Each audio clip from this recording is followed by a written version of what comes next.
Okay, let's get going. Elliot Wave Sage here. Like always, none of this is financial advice. Always do what's best for you.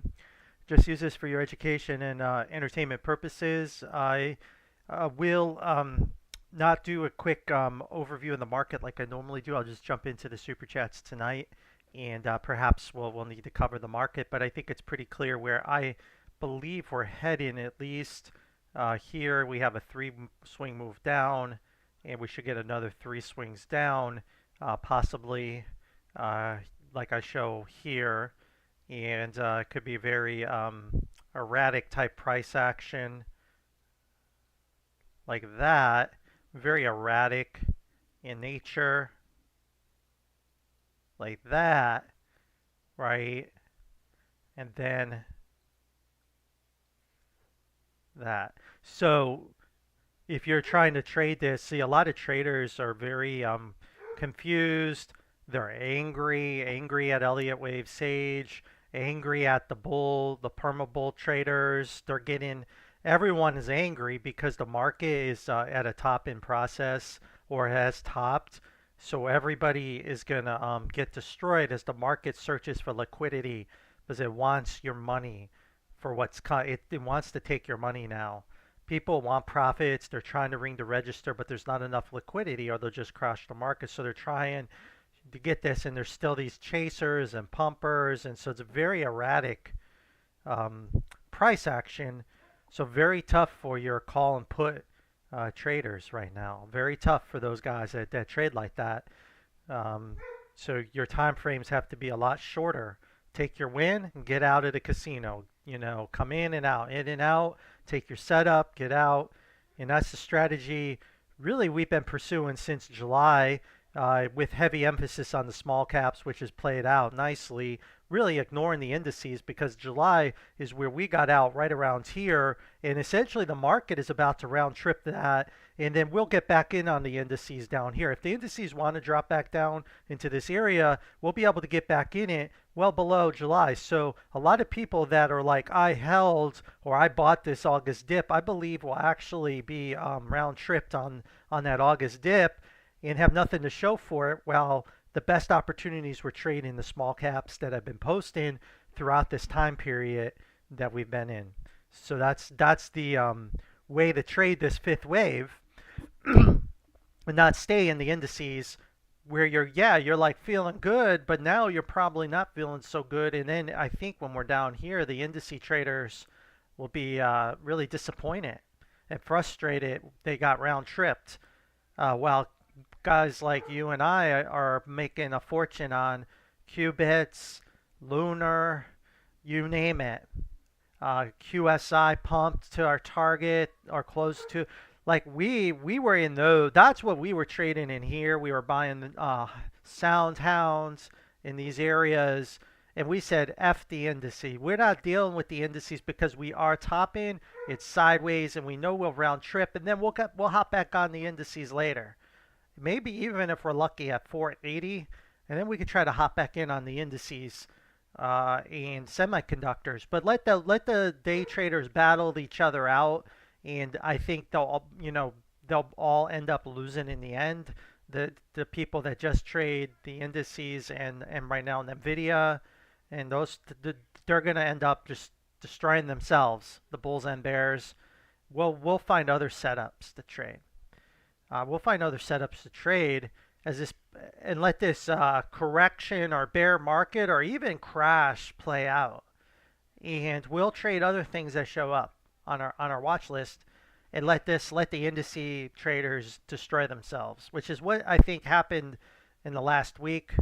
Is essentially you had the indice bears destroyed, and then the bulls on Friday really get annihilated here. That got over levered, expecting follow through, and it just didn't happen.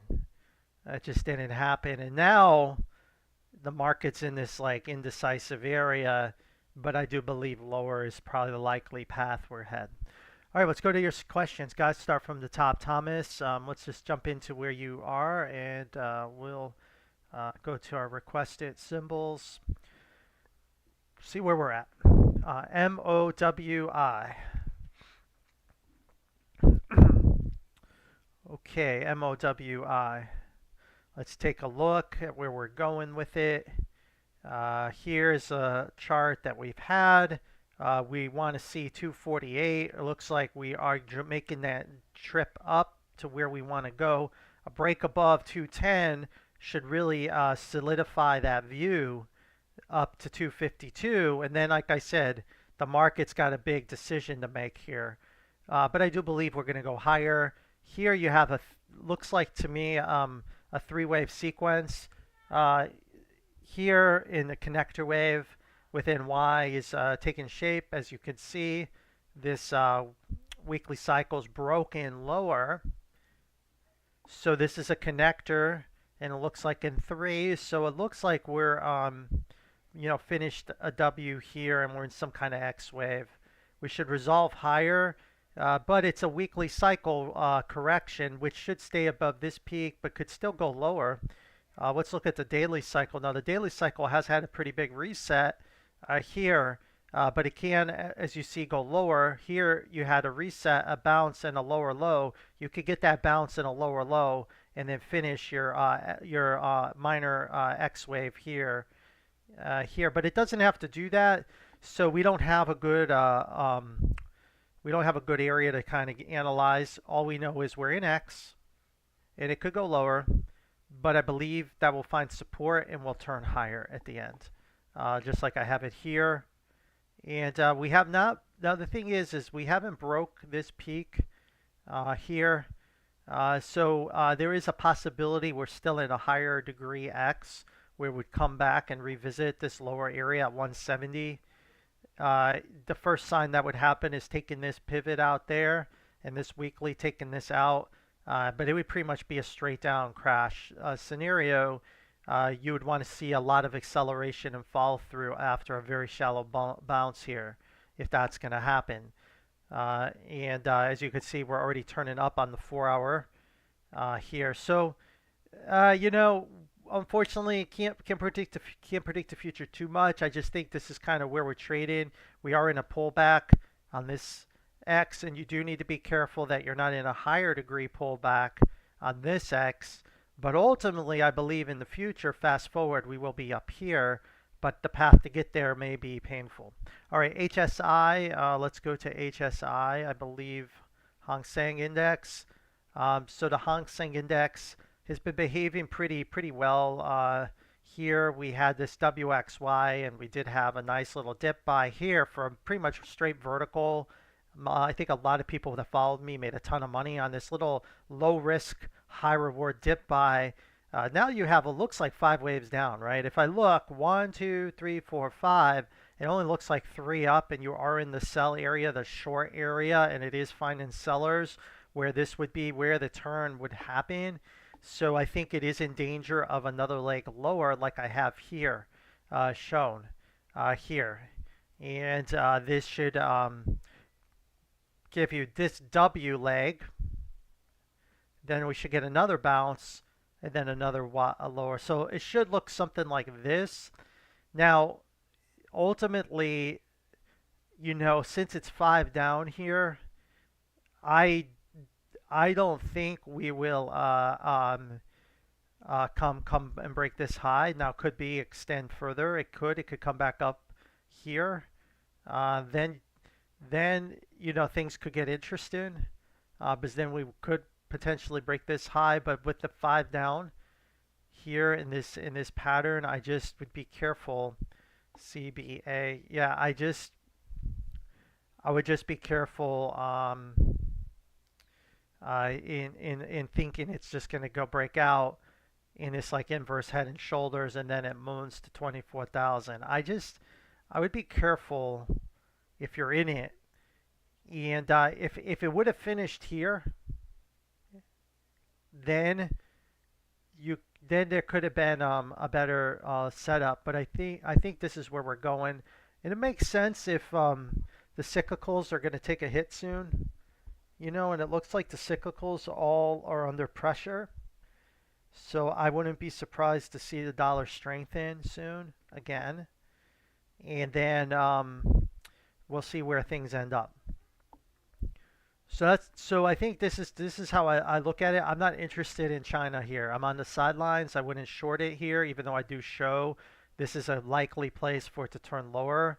I would just be on the sidelines and wait and see what happens. And if we could start breaking out of this into this zone in here, then things could get a little interesting, and we would want to check the individual stocks in China to see if they're showing bullish breakouts to support a view that this will break out of this inverse head and shoulders and actually challenge this peak. But until we see that, I don't think there's any reason to FOMO in or try to guess here. All right, next, Goober. Goober, I don't recognize the name, so appreciate the super chat.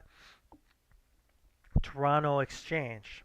All right, the Toronto Exchange, DML. Assume that's the Toronto Exchange, DML. Go to the higher time frames. Let's take a look at where we are. So, full round trip. It's always tough to analyze these, but it did hold the low. And then we have looks like a five wave, two wave decline, and it looks like you have another five up here. So it looks like you have a three of either. Again, just looking at it real quick, maybe it's a 4 or 5 here. A full impulse is finished. So right away you jump to the RSI. You see how the peak RSI is not in wave three, but you had a full cycle reset here. So that's actually very bullish, telling me that it should see future upside. Again, this is the same techniques we use to predict the pumping QBTS wasn't over, right? It really helped us understand like the bigger cycle. Where are we? So this is still like some kind of wave one, even though it looks extended, and it does look like we have a reset of the cycle right here with some kind of wave five here. When I'm thinking here, so my guess, let's go to the monthly cycle real quick and look.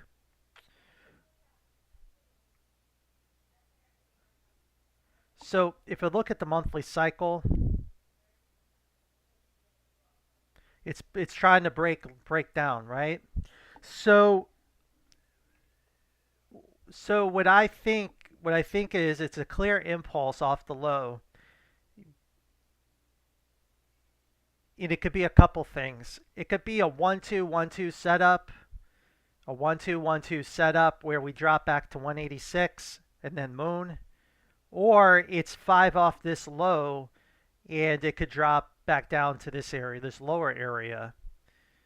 And I think we just don't know. We don't have enough data to really make a good guess. But I'll just kind of be conservative with how to label it. And 1, 2, 3, 4, 5, 3, 4, 5. So we're in this fifth wave now. Since we haven't got the breakdown yet, we don't have confirmation the wave five is over. Let's look at the weekly cycle. And if you look at this fifth wave, it only looks like it went up in three waves, right? And this looks like it went down in five. 1, 2, 3, 4, 5. So probably you want to put that here. And then we're only up in three. So my guess is it's a 1-2-1-2 setup. Again, I just this is a tough chart, but I think based on what I'm seeing, and because we never really got a good extension for wave three of the, if this is one, this is a weak extension to me. So if I look at that way, I'm just thinking we're gonna have something like a three, um, 4, and a 5 here, something like that. Let's see here. Maybe put the 3 here. Maybe put that there. A, B, C. Yeah, see, there's your 3 of this leg. And then you have a 1, 2 here. And now you're in another 1, 2 right here. So this is a very bullish view. Again, very similar, big pump setup. And here you have, it looks like five, but you could still say it's probably three. I bet the RSI. Yes, I mean the RSI is a divergence. So you look at this. This looks like to me a flat playing out, and this looks like a 1, 2, 3, 4, 5, and you peaked here, and you're in a flat that doesn't look finished yet. Doesn't look finished, but it looks like it can come to an end soon down in this area. And hopefully you get a move higher. So that's the view that I give you a very bullish setup here, and perhaps you could even tag this trend line. But I think this is the setup. The setup is lost if you break this low here, or you maybe if you come down and break this low, but let's go to the weekly. Probably if you break this weekly pivot here, but I think for right now, I would just label it this way because looking at the structure of the waves, I don't see any other good way of labeling it other than this. And then we'll pop, and then you'll get the real wave 3 price action, right? Where the RSI, boom, and then you take this peak out. And then you have your real 3 of 3. And then you could start saying, yeah, the pump's over, or it's a whole new bull market in this. And what is this? What does this company even do? Because it's pretty bullish. Um, oh yeah, it's uranium. It's mining, of course. This is what the setup looks like across all the miners. GDX has more downside, and it should do something similar, and so should the other miners. And uranium and all that. So I think this lines up with those views too. Uh, so anyway, good luck with that. And then the next symbol NTR on the so I have it on the other exchange, but I'll just label it on Toronto since you asked. There's more downside needed in this, at least based on what I have here. Here is your connector wave. As you can see, a big reset of the cycle on the weekly time frame right here, right at this low, and you broke lower. That's a bad sign. So that's either a fifth wave for a full impulse, or it's going to create a whole new leg lower and actually come down and take these out. The monthly cycle as well. Looks like it will do the same thing. So I think it's more downside. I do not think it's a fifth wave. It's some kind of fifth wave action here. I think it's a down. I think it's just a very meager bounce. These are the things that are very dangerous in the market. These kind of setups was what does this imply? You know, if we can't get a bid in these some of these cyclical names, industrial cyclical type agricultural plays weren't bouncing, right? And just Mosaic lost its setup. So it's very bearish. It's a very recessionary. It's very it could be a warning sign that we could be looking at a very bad recession that nobody knows is about to come here, because we really should have held this low. And in fact, this looks like 5 down here with a B. So almost looks like an AB C type pattern. But let's just check the labeling out to see here. 1, 2. So we'll just label this real quick here. 1, 2, right? Then you have a type 1, 2 here. 3, 4, 5, it looks like. For 3, 4, 1, 2, 3, 4, 5. For 5. For 3. For another 4. And another 5 right there. And this is the question. Okay, so here's the $1,000,000 question. So this bounce, so a lot of Elliott wave folks would label it this way, 5 waves down, and it's right. By Elliott wave theory, this is it's a beautiful impulse down. But the problem we have with it is this bounce was so strong, we're not going to label it this way. We're going to have to change the way we label this, and it's going to be done in a three-wave move. So we're going to change the way we label it because that bounce was so strong, like that. And then we're going to put a W here, and now we're in Y. So now we need another A, B, C. So you have your A here, so that's good. So that's a good sign, right? That's a good sign if you're bullish. 1, 2, 3, 4, 5, an A, another B, and we have one more leg lower. We should have one more leg lower to finish this thing out, the capitulation leg. So we're in this capitulation leg. The 3 of C of Y, which is usually where investors just like completely like have a meltdown, right? Let's take a look here and see, even broke this low here, right?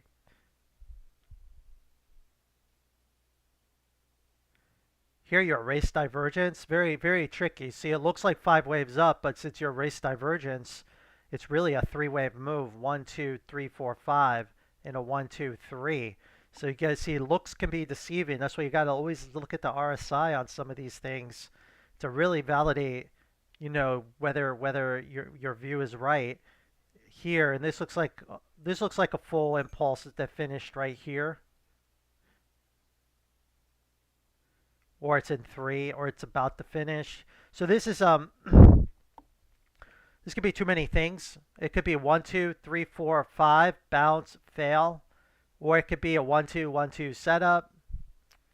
One or the other. So I'll just label it this way for now, and then you can decide how you want to trade it. But I believe, I mean, if I was in this, or I wanted to buy this, I would be waiting. For this kind of, it almost looks like a descending triangle to break down here. Kind of looks like it, right? Kind of.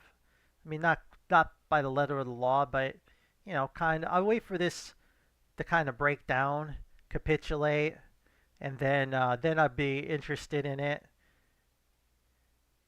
You do have a lot of support here, chart support.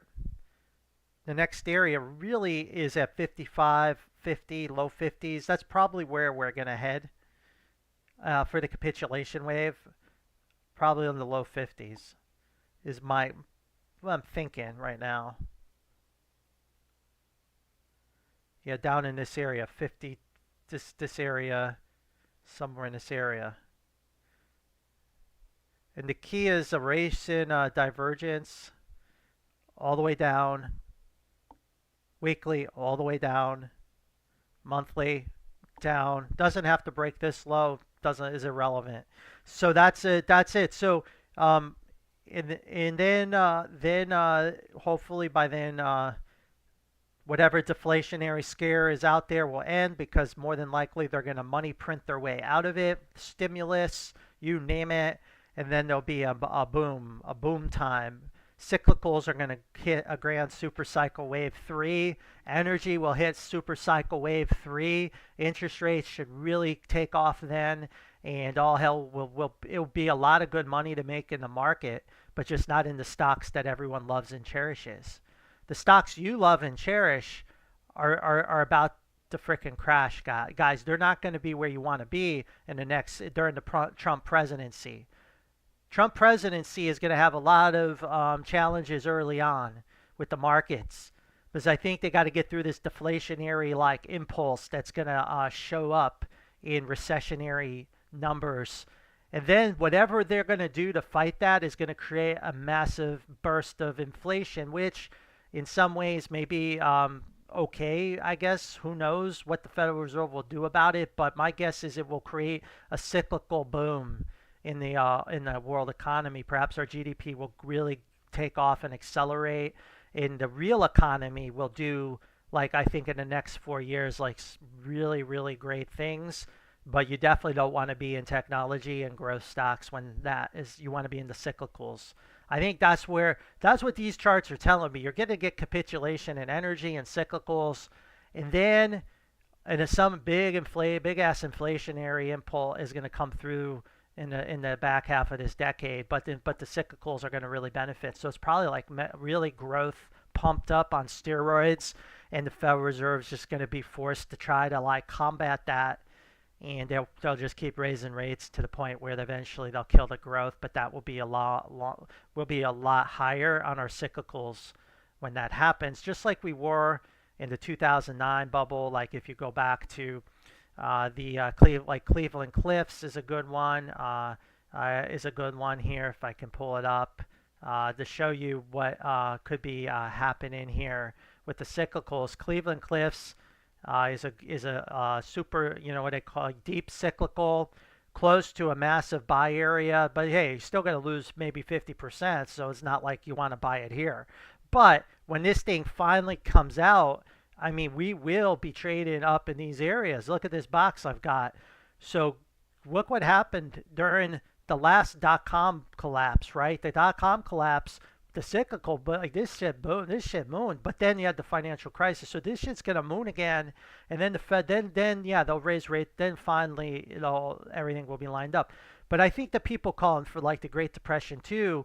I mean, is Cleveland Cliffs going to go to zero? I doubt. Like, the cyclicals are so beaten down. There's just not a lot of room left. Now, when we were trading the cyclicals up here, like in 2008, there was plenty of room for a crash. Look at that. So there was a lot of room. There's no really room anymore. Anything's been the cyclicals have been selling off since February 22. So Trump's going to come in and something's going to happen to really goose the economy. And then I believe this is where you want to be as a trader, shopping in 25, picking up your Cleveland Cliffs, your miners, and that type of thing. So as a little bit of a market update for everybody, just so you get an idea where things I think are heading, energy as well. And Warren Buffett will be proven very smart to buy Oxy as that hits its wave 3. So that's what's coming, but I don't think the stocks you love and cherish, NVIDIA and all that shit, is probably going to trade down the sideways in a very violent, choppy action. And you'll probably end 4 years when making no money on that. Well, these cyclicals are going to do just like you see here, just like that, but at a higher degree, just like that. That's what we're going to see. Okay, but not before a lot of pain, right? We're in the capitulation wave right now. We're in this capitulation wave in the cyclicals. All right, next is a EFR. Let's go to EFR. EFR is energy fuels. All right, let's take a look at that. Energy fuels. Energy fuels, again, energy is in a correction. Here you broke this low. So what we'll do is we'll just trend from the lowest point. And looks like 5 up, right? Looks like that here, but we did peak out with no divergence. Let's go to a shorter time frame and just take another look. Now here's a better view. You see how you have your peak here with a with bullish divergence here, a bearish divergence indicating the wave 5. Just kind of looking at it, very sideways kind of correction. Because so this is actually a flat, and we topped out here in 3. So it looks like a 3-3 flat like type corrective move is what I'm seeing here. So I would label it this way, like that. And then you have some kind of W, and then you're in some kind of X, and you probably get Y. And you have this A, B, and you're in this C leg, like really ugly C leg action. And maybe we can try to get it right here.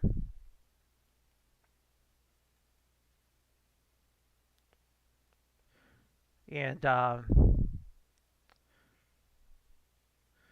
yeah, just let's go to the daily.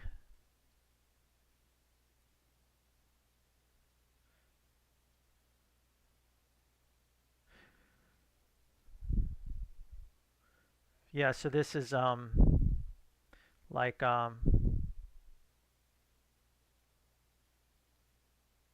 I break? It did not break, so we can't go with that. So we'll have to just go with the three wave move. So you see, you had 1, 2, 3, 1, 2, 3, 1, 2, 3. So I think that, again, just like the rest of energy, you need that capitulation wave, and then you'll have a Y. like that. So I think it's likely you get more downside here, uh, and uh, and then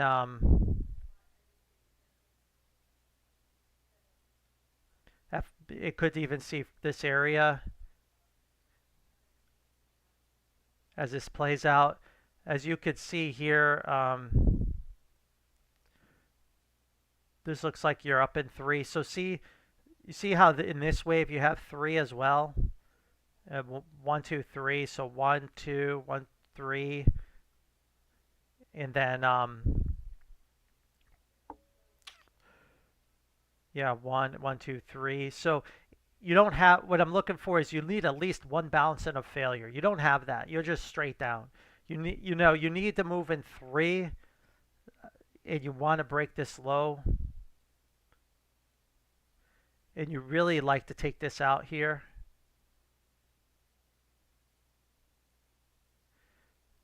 And the weekly cycle is bearish below this line.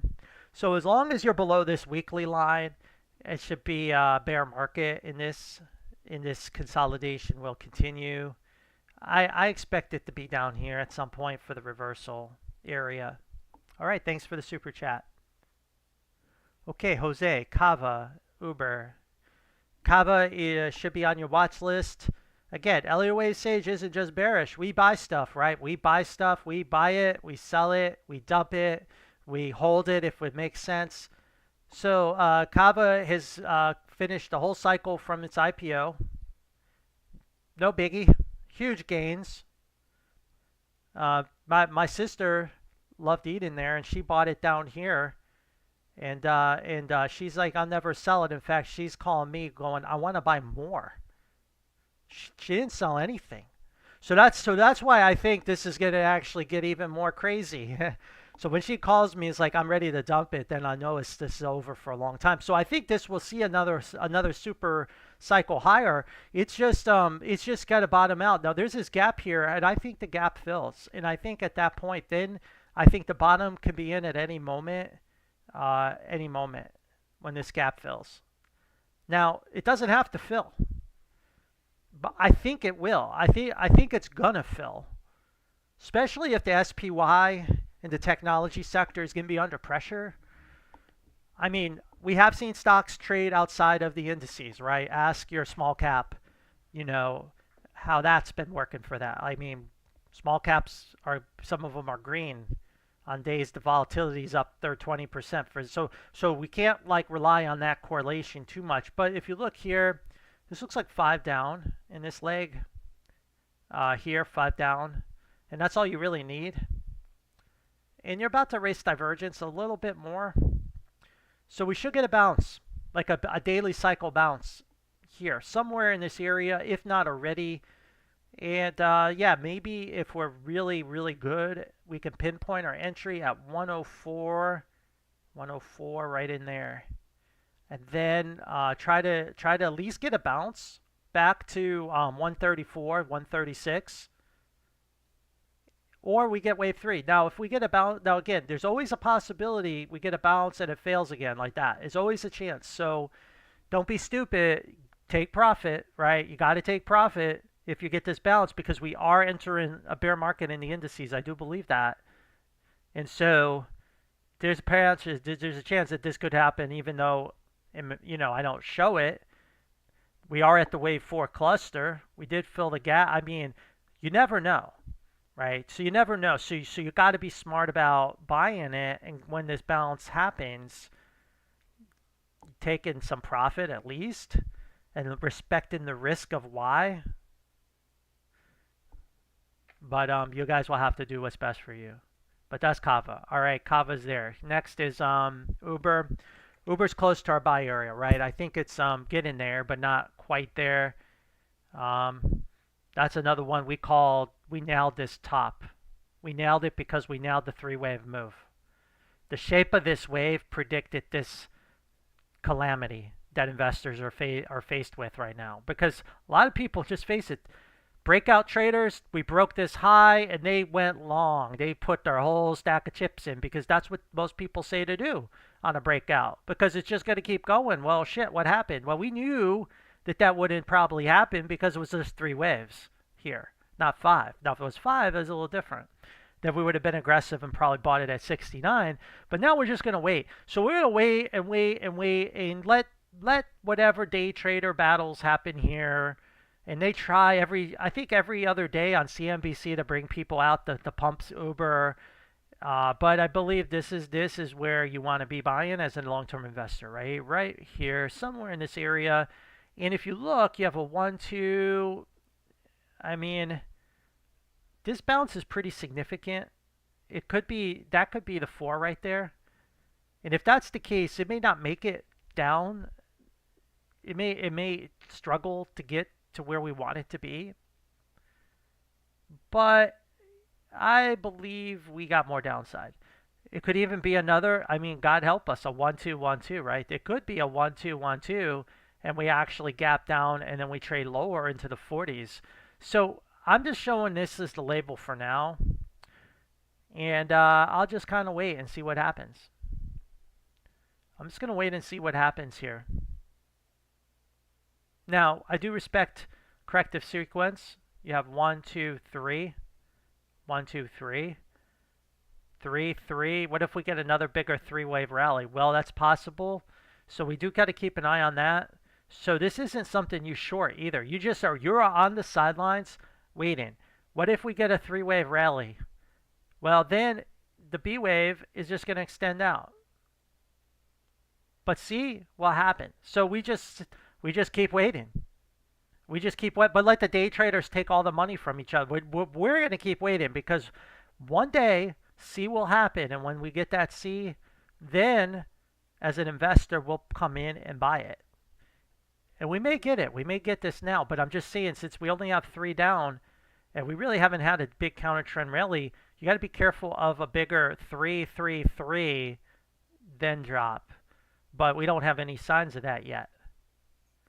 See, it's right up on the trend. See, it's really close. Look at that. Oh, it just got rejected there a little bit. Or close. So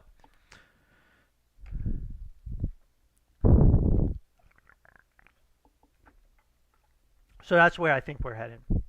So far, this is the plan in Uber. And the wave 4 cluster somewhere in this area too, which also is a strong area where corrections end. So that's Uber. But the higher high breakout does show you where the path is going to head in the future. The future looks good. But it could be very painful to get there. Because there is no guarantee. The C could just keep going down, right? And we've seen that before. So we'll see how it goes. We'll see what happens. Okay, Tan, another new name I haven't recognized before on my channel. Thanks for the super chat, man. All right, Mara, Tesla. Mara, I'm looking for $17 in Mara. Patiently waiting. Not going to jump the gun. I almost wanted to jump the gun Friday, but why did I not jump the gun? Why did Elliott Wave Sage not jump the gun on Mara Friday? Even though, man, it looks good. I mean, at least for a 10% trade. I mean, easy 10% bounce, and then you could dump it. But, I mean, maybe it's the low, right? So, and then you get wave 3. So, but why didn't I do that? Because this thing called MicroStrategy is out there that really concerns me. With this lower low sequence here with a 1-2 setup. I hate this look. If MicroStrategy is going to head to 250 or even lower, I can't be so naive and foolish to think the rest of crypto is going to go higher. Like yeah, maybe there's a company specific, catastrophe looming for MicroStrategy. But I doubt it. So this chart tells me I don't want to be I don't want to be bullish crypto. Now we do know it truncates, right? We got our lesson learned about truncation right here. So when we do get a reversal sign, we will be aggressive in crypto. We're not going to fall for that mistake trap again because it truncated here, and then when we got the reversal signal on this here, we should have been much more aggressive. and that's a learning for Elliott wave Sage on some of these truncations. So could it truncate? It can. It did it here. It could do it again, but I'm not going to bet on that. So I'm still going to wait. But if we do see the truncation and we see a strong rally out of this downtrend, then we have to say the low's in, and then the market's going higher. And then we can get more aggressive. But because of this setup, I don't like to try to FOMO in Mara, although we're close to the buy area. The first area is 1790, but it could also see the low 17s. Ideally, this area here for wave 2. And then if we're lucky enough, we got this 5 up, 3 down.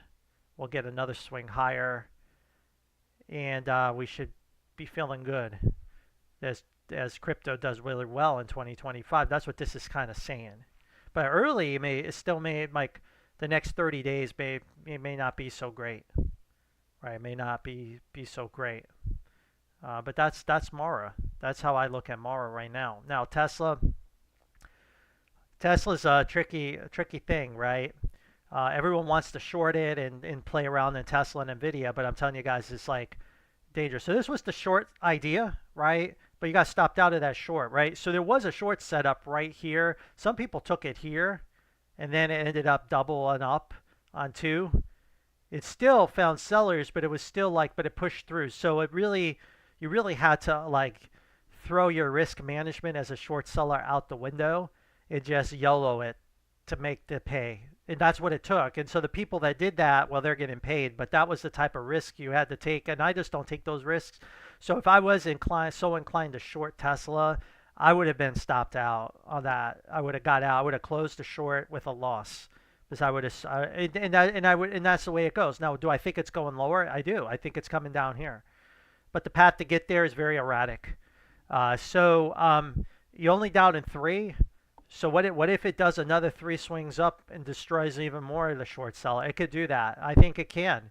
Now there's a lot of negative news on the internet with Elon Musk right now with this immigration debate, and so that may turn sentiment against him and may create that final push lower that we're looking for down here. But ultimately it's a buy, and I do like to pick up TSLL at 24 if we could get that. If we can get that. Now, hey guys, TSLL, let's rewind all the way back. We had the buy here at TSLL at $7. We watched it moon to 14. I think that's where I sold it for profit. And then it kept going. And then we had another buy here at 10. We watched that moon all the way up to 23. We had another buy, just missed it, all the way up. And so here's another buy. So we're 1, 2, 3 for 3 trading Tesla. When I do say go long Tesla, I'm 3 for 3. So could it be, could be 4 for 4? I hope so. So this would be 4 for 4. If I can nail this right here around $25, and then maybe we'll get lucky again and keep going. So I do like to buy Tesla if it dips into this area or dips down into this area here. And if it doesn't do that, well, so be it. And I'll just watch in amazement as it continues to push higher to our ultimate target of $700, which I posted back. And those people who followed me, if we know, I warned you about Tesla way back here. We were trading Tesla way back here, and we were like, don't worry, because we have 5 up, we'll be trading up in this area soon. And they thought I was a crazy man saying those things, but now maybe not so crazy after all. But back then it was crazy talk, and we actually had the buy here at 144, and we did have a buy here on my channel. People watching me, we did say that, and then we also had the short here on Tesla. It was almost a low risk, high reward short on Tesla on this X wave pivot right here, which was like a short setup of a lifetime that played out, and my live stream has it because I said, look, we were trading here. I was like, what do you have to risk? Close your short if you break 315, go short at 313. You're risking $2 for a meltdown, and those people, it was like, and we got the meltdown. So I mean, for the most part, Elliott Wave Sage has traded. We have traded on my channel Tesla by textbook. We have done it very well. And we've been on the sidelines a lot, but when we go long or go short, when I do give those ideas, we win big. So I'm giving a long setup here, but I'm not. This short is not really a good short setup. I don't like it because I think this is going to clearly extend no matter what happens with this impulse as it corrects. Now, if this is an extended fifth, don't be surprised if it does go deeper down into 350, but that's fine. Well, that's okay. Because we'll have the bigger picture. Now that we made the higher high, I think the path is clear where Tesla's going. QSI, let's go into the QSI, guys. QSI was another one I gave you a long time ago, way before quantum shit was pumping, way before all that, right? Way before. And somebody asked me about this. Oh my God, it happened. There's my target, 477. Just like I said, why did we know this would happen? Because it was three waves. And guess what I said? We are now anticipating on our channel the trap, the flat. The market in the last 2.5, 3 years loves these. Instead of making a nice impulse down in 5 and cut, they love to do a connector wave where it breaks the low, runs the stops, and then rips it higher, then to rug pull it lower to get the next leg. So the market, so we're going to start guessing that Tilray, right? We're like, hey, you know what? That shit isn't going to fool us anymore. We're not going to short Tilray down here. No, we see the three-wave setup, so we're going to play with them and join the ride. So that's what they did here. It was just a three-wave move. They ran stops. They got people bearish to short it, and then they just ripped it higher, using the word quantum as the reason why.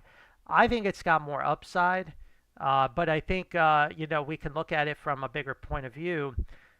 See, really we just need 3 up. And it looks like your first connector's here. So I would look at it as a corrective move off this low, but something like that. Now,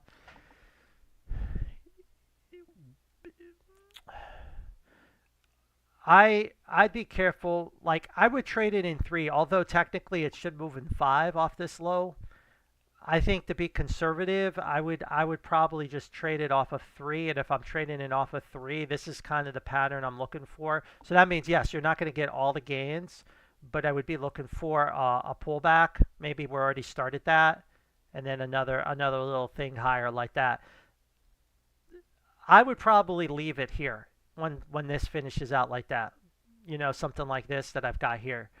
But I can't rule out it's a 1-2, 1-2, and it could keep going. So you're just going to have to decide how much money you want in this or not. Because if you bought it back here when I was telling you about it, you're probably up 300-400%. So I mean, by that point, you're up 500%. I mean, you could try to keep going. Again, it's like the casino, right? You won 5, 6, 7 hands in a row. Maybe you'll get 8, 9, 10. Maybe you'll get 11 hands in a row. But one day, you'll lose it, and then you'll be down 50, 60% in one day. And if you're in calls or puts, I don't even think yeah, it does have calls. It does have calls. I was looking into calls on this. It has calls and puts. So this has calls and puts. But yeah, you'll lose all your money. So one day you'll lose all your money whenever this X is in. You just wake up, all your money's gone. So I don't know when that day is going to happen. I think you got more upside coming, but the setup's gone, long gone. I mean, unless you're brave, you want to play this dip in X when you could see it better on the chart. Okay, LPSN, live person. All right, live person did hit a buyer with a meager bounce, and then it failed again.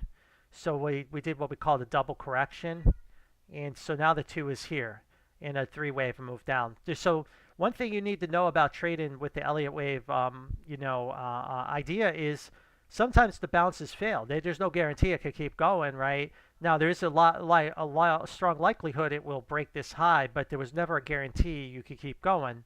But I do think that's why it's always good to take some profit on those bounces you get.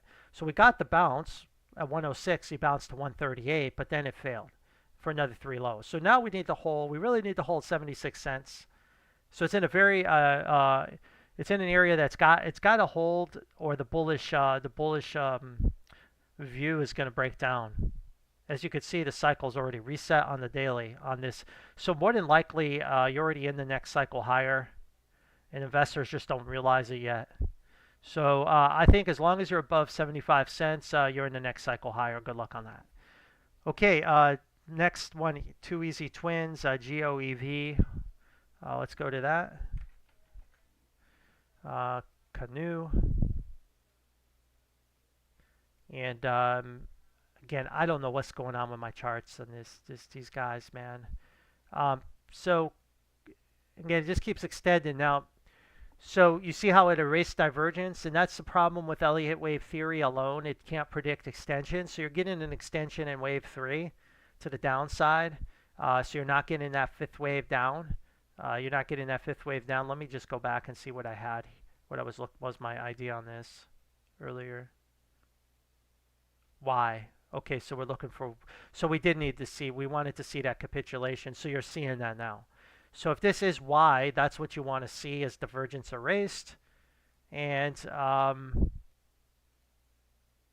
now it's like you just got to have to stick your head out and buy it. Now you got to just stick your neck out and buy it. If you and this is completely a gamble, but we look for 3, we got down in 3 a connector. So let's just take a look from this high. Let's just take a look at a couple things and see if we have any good clues. So we are in a buy area here. You know, somewhere there. I won't get too pretty with it. Let's take a look at this leg.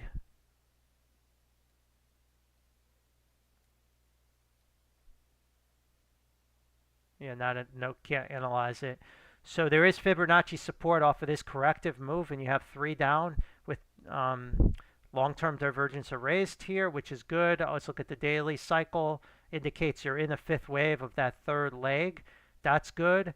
So my thinking, 1, 2, 3, 4, 5. So that's your full impulse down here.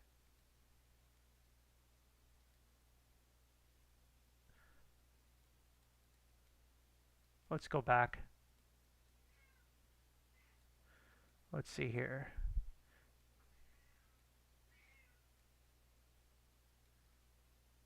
That's your connector for your 3-leg move down. So you have 3, 3. So there's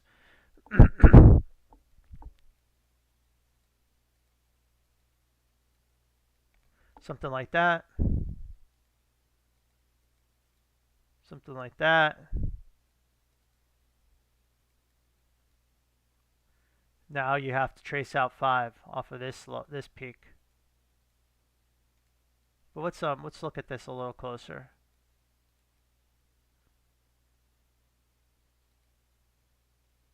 It's the same cycle down. So this is the way I would label this.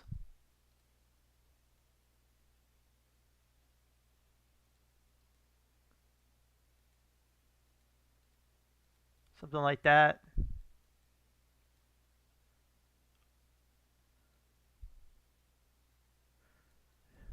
So I mean, again, when you're looking at it this way, you have 1, 2, 3, 4. Could there be one more low? Yeah, maybe. But I could be off by a swing or 2, or you know.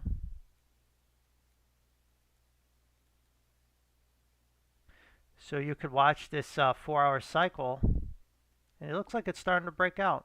So my guess, again, I'm thinking that's the low, that's here, and we should correct this leg.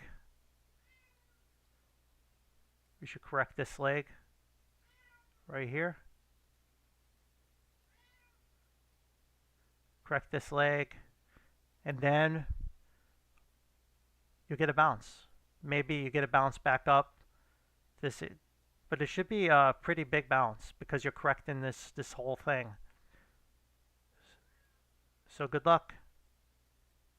What's its theme? Because again, we're seeing a lot of small caps pump, right? So its theme is what does this do exactly? What are these guys into? Electric vehicles, EV, the EV sector. We saw, didn't we see QuantumScape start to break out? Okay, so maybe this will, yeah, maybe it's just people don't know about it. Yeah, I mean it's pretty speculative, but I think the odds are in your favor to go long. The odds are in your favor. Good luck with that. But don't be surprised if it makes one more low because of what I showed you on that leg. But it doesn't have to. It's like it's ready. It's ready. It's ready to go. Okay. And then a couple more here. WIMI.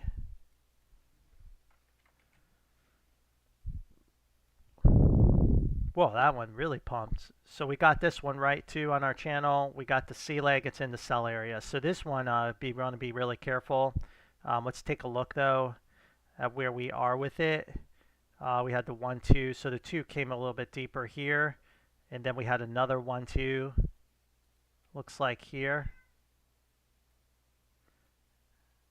And then we had another 1, 2.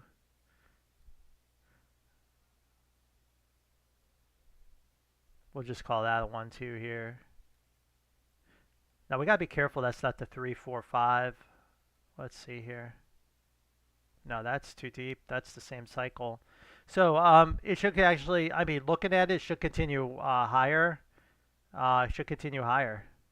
And it's in wave 4. As you can see, it should continue higher. We get rid of this box. I wouldn't short it. As you can see, I think that's what's the mistake a lot of traders are making, trying to short these small caps and are getting annihilated trying to short. And the market is not in the mood to people are it's in the mania phase of small, like people are going into them. So I think this has more room to go. More room to go. Let's just look at the RSI one more time. Okay, we did take that peak out. That's what we wanted to see.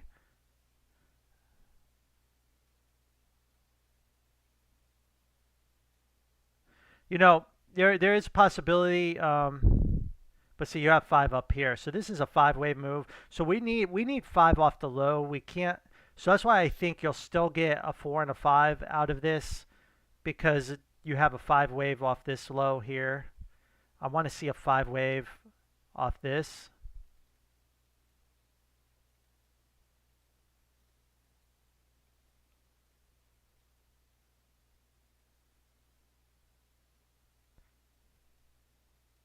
Yeah, I mean, this is how I label it. I mean, 1, 2, 3, 4, 5, 1, 2, 1, 2, 3, 4, 5.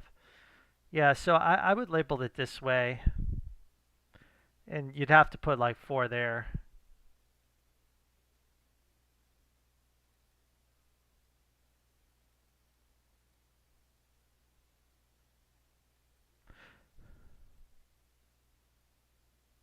So this bottom may be labeled wrong. So once you make that 5th wave, it is at risk of ending the pump. So I do think you got to be careful. Like I do show it with some 4s and 5s, but once it makes that 5th wave with bearish divergence, there's a possibility on the shorter time frames. There's a possibility the pump is over, and I wouldn't mess with this anymore. All right, KULR. Yeah, I heard about these guys. They bought Bitcoin on their balance sheet, right, or something like that. Oh, you gotta be kidding! We were analyzing this before that happened, and we predicted this pump. Oh wow! So you guys gotta follow me, man. I don't know who asked me about this, but somebody asked me about this chart back in April and May, and we predicted this, right, because of the 3 waves, and we got it. So obviously, somebody knew what they were going to do here, or somewhere.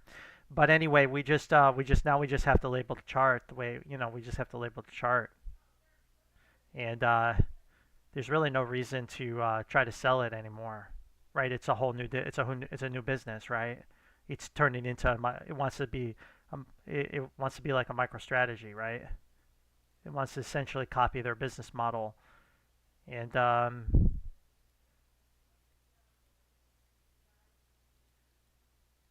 but that erased divergence.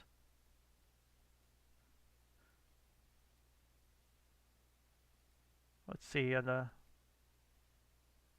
you see how we see this peak is below this peak. You see that we're not even into wave three yet. So again, it feels like we're in the wave three, but believe it or not, there's even more upside that is yet to take place because we really need to be up here and we're not. And look where we are. So again, this is telling me that the future it'll have a bigger pump. So it may do something like this, and then finish out, and then have a super pump, something like that. It's possible. The other possibility is again is this. No, I can't label it that way. Be something like this.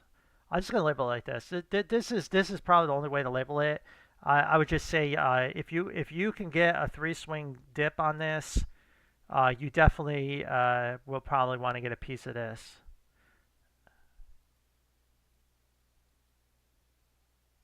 So if it dips down to 353, that would be a good opportunity. But I don't know if the market will allow that to happen. Now, if it does, then we can come back and analyze this again, this cycle again, and this could be the whole cycle right here, but it's just wave one or two. Like we could even have it labeled potentially like this, and that's probably what I would label it as if it did dip down that far, and then it could be something like this, and then it moans out of this. It comes out hard. So I think for right now, I would just say that this is what I'll be looking to enter in, but it's clearly bullish and should continue higher. And I'll just kind of go back to the chart I had for now, and then you could decide how you want to play it.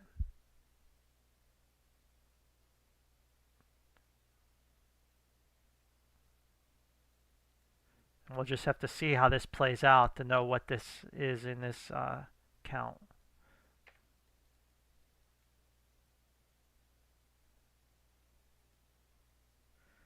Yeah, you see that?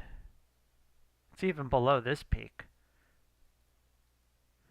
We went from 37 cents to 466 and we still haven't got the RS. So that means people are still shorting it like no tomorrow. Don't short. I would not short this. Would not recommend shorting this.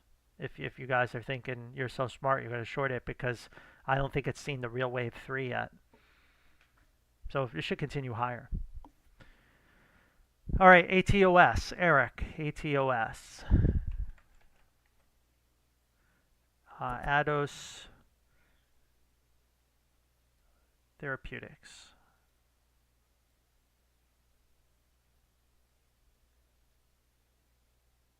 So Ados Therapeutics, looking at this, again, we'll have to just analyze it from this low on.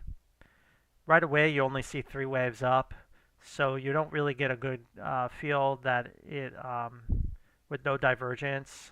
Let's look at the daily. No divergence. So very corrective, corrective. So to me, it's in an area I call it the sidelines or 50-50 area. There's really no good way to guess where it's going to head. So it's not really something that I think is tradable. I don't see it as tradable, but at this point, until somebody makes a move. right? Until somebody makes a move. It could do that and then come back up. Um, I think that's the most likely path, right? So you broke that low. So I bet we're gonna take another swing. I think we gotta go lower. You see how you had that big bounce here? It looks like you see that B wave had a pretty big RSI reset. You haven't really even had that yet. So I think you need another ABC at least, right? You need something like that. And then maybe you'll get another one of these, right? But again, knowing what we know about the market makers, they love to run the stops, right? So there's the stops. So we'll run those stops, and then we're going to pump it, right? We're going to pump the shit out of it again to make sure you guys really FOMO in. So maybe that's what we're about to see here. Maybe that's the play. And again, we'll just anticipate this. So maybe we should anticipate, you know, something like this with like a trap bounce, and then we run those stops, and then, you know, we stop in our tracks and we go higher. Something like that is what I'm thinking. Because that's what the market makers have been doing. They just don't keep going down. Like they play these games, right? They play. So we're going to anticipate these games. We're not going to fall for these traps anymore and these flats. They're not going to work anymore. Um, it used to not be like that, but more recently they're doing these flats, this pattern. This is like, so we have to just get, especially if you see a three-leg move like this. It's almost like it's like they're telegraphed now. Now it's almost too obvious, and if I guess if enough people figure it out, they won't be able to do it anymore. But that's what I'd be looking for. All right, Mr. Wimbledon, MRAM. All right, it's a one we've done before. How's that one looking? So we never got our turn we're looking for. Let's see what happened. We still want to see a wave 2. So did we get it? We need to see if that was a connector wave or not. You see how big that bounce was? It reset the whole cycle, but then we lost the low. So that's never a good sign. So that tells me we may lose this low. So this looks like 5 down, right? 5 down. So you have 3, and you'll have another 3. So I'm thinking we'll have another leg lower because we lost the setup, right? The setup was lost, and now they just trapped. Again, we just were talking about this, right? A, B, C. We run the stops, we rip it higher, then we rug pull it, and that's what's happening right here, right? That's what's happening right here. And we tried to play this low. They were able to push it down. So my guess is they'll push it down more, and then you'll get another low when this leg finishes. You know, something like probably like this. We'll probably label it this way.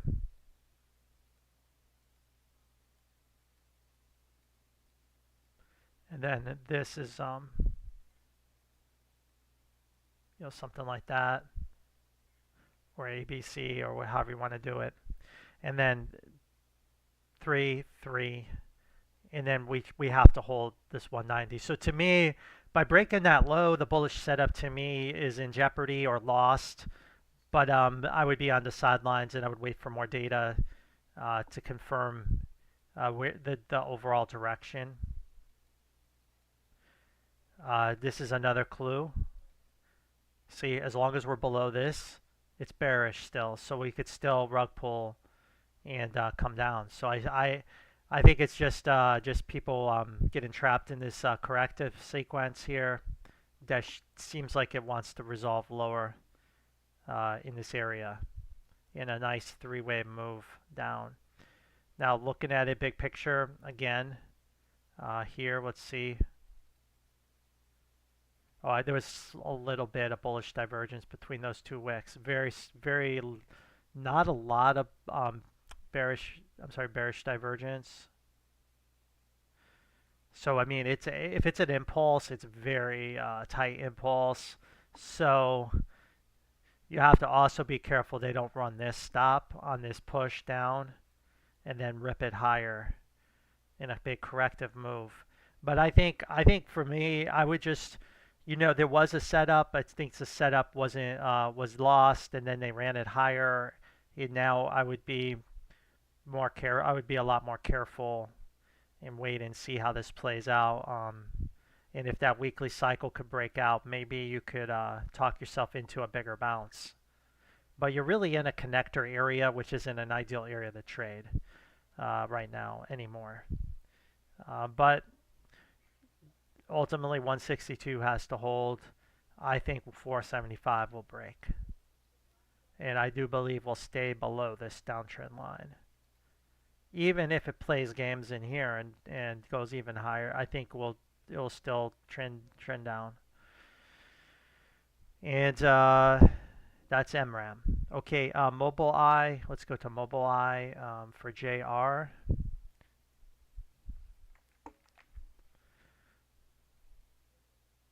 Oops, what the hell did I do? All right, Mobile Eye. Looks like we almost hit our buy area. We missed it by like $1, and then you got the reversal. So to me, it's probably the lows in there. That's probably the low, and now we're building off the low. New bull market. Looks like you've got bullish divergence. You've already had a cycle reset.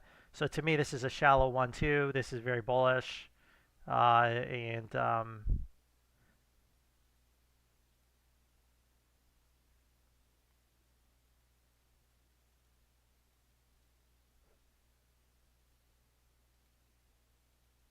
like that, like that, and then this right here looks like that and that.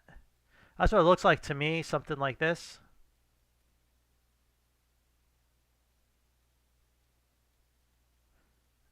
Uh, and again, it could be tricky. You see how you're divergent here. It could just get, so there is a there so you have this setup. I think once you take this high out, you haven't done it yet. We'll confirm it, but you could always still be in this wave too, right? So there's always a chance because we never got to the wave four. So and we know where the market overall should be going in the next couple of weeks here. So you got to be careful that you don't get caught up in the flat scenario, the trap, and get caught in something like that. So just be careful. But I do believe even if you get caught in that trap, you should. This is in a new bull market, and this would probably see the 1475 if it did this crash correction like this. So you can't rule this out, but I believe it gets less and less likely the higher it goes, breaking this high. Now let's look at the wave structure and see if that gives us clues. Let's see, that one looks like 3 up, but this looks like 5 up.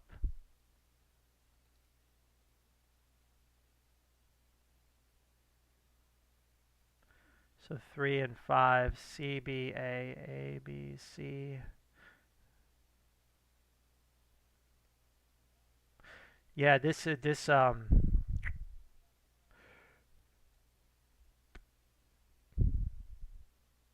it's possible this got deep enough to be a flat. I mean, it's not quite. We can go to extended hours and see if that has some missing data. Yep, see, it's a flat. See how that data came in and then we tagged it. So this was just missing data, and now that we have the data, now we know it's a flat. So this I think more than likely will fail and drop in a flat, and it's gonna trap people. It's gonna do something like this, like this, like that. I think it's gonna do something like this, and this move could be over. This sea lake could be over at any moment, because it was a flat 3-wave connector. Really, really tough. It's gonna trap a lot of people on the wrong side, which is what's gonna create this panic. But this will be viable eventually. Ultimately, at some point, we could try to project a target. Let's see if we can get a target. Maybe somewhere around 1544. Fill this gap here. And then wave 2 ends there. So be careful.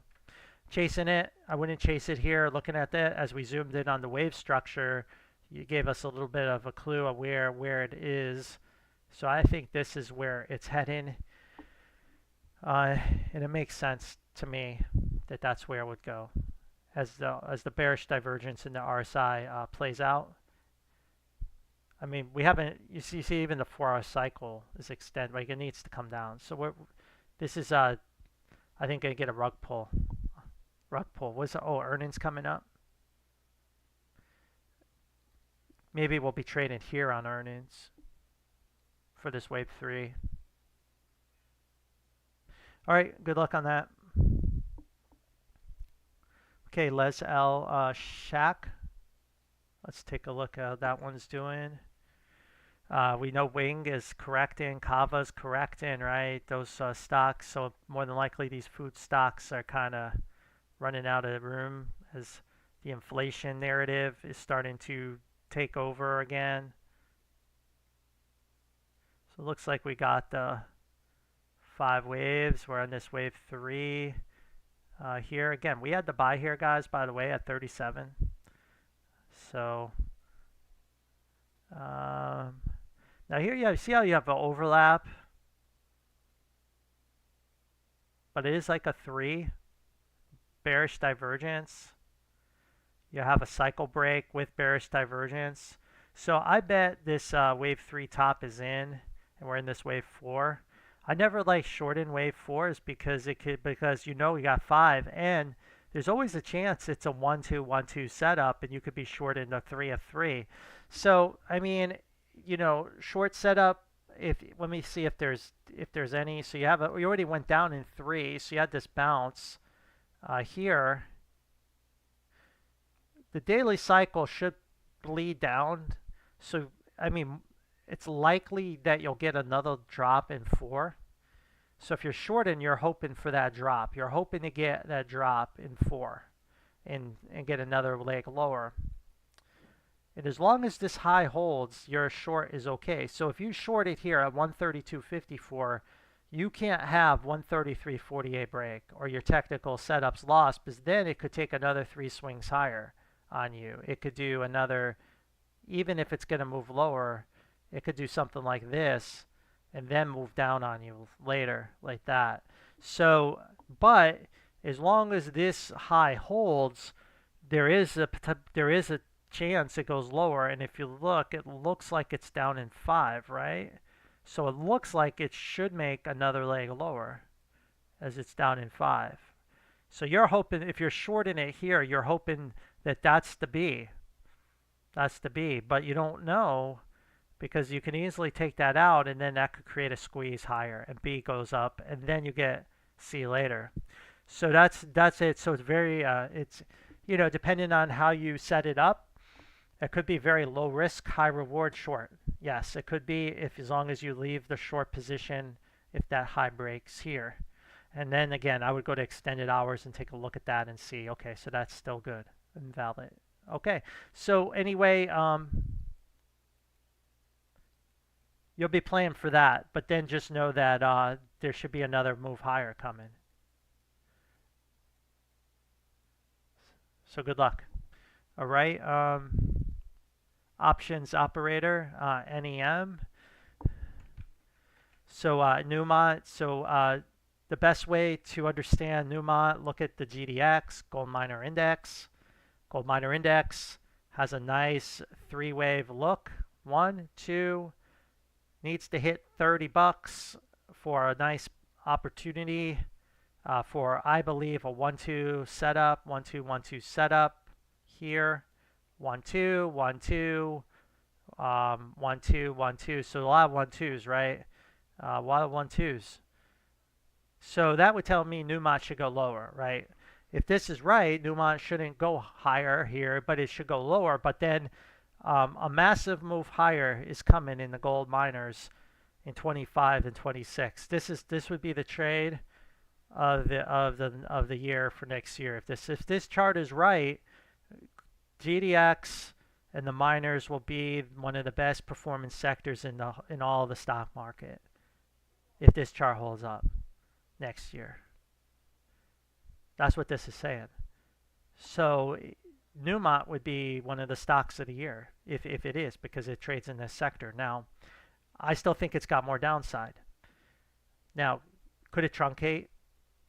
We have to respect the truncation. I don't think it's going to. Now, if it does truncate, I will get aggressive in it and want to get in. But I think right now you should just be patient and wait. And it looks like you have an AB like something like this. Maybe it could bounce a little bit more. So, all right, so Newmont, looking at that. So again, looking at those things, let's take a look at what Newmont is. I think that's an old box from this downtrend here. So we had this, we were playing around with Newmont for a while. Let's get rid of all these charts. Just kind of take a step back. See how this one is looking. Okay, we see how we broke that high, very bullish. Even though it did that big pullback. 5 up, 5 up, 3, 3, 5. So some kind of flat here. So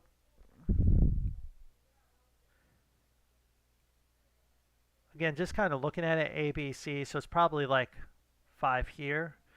So again, I'm just going to kind of label this as like a 1, 2.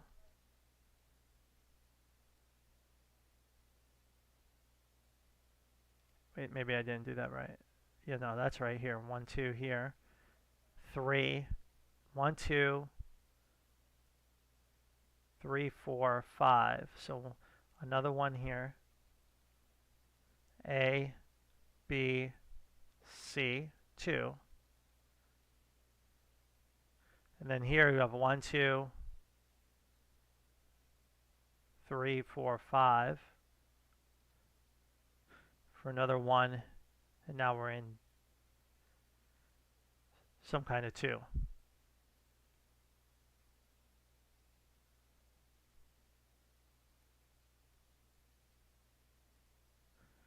Truncated here.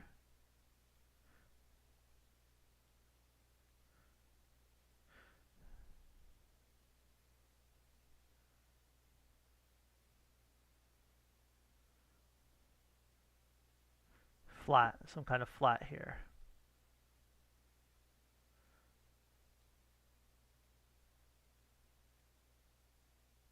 One, two, three, four, 3, 4.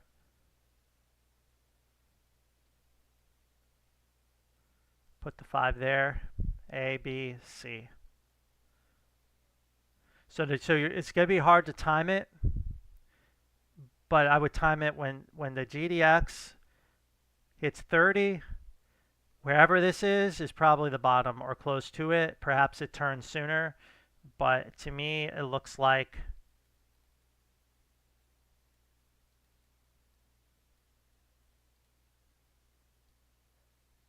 a 1, 2, 3, 4, 5, 1, 2, 1, 2, 3, 4. So yeah, it's got more downside, right? Which we saw with the GDI. So it looks like to me it's got more downside.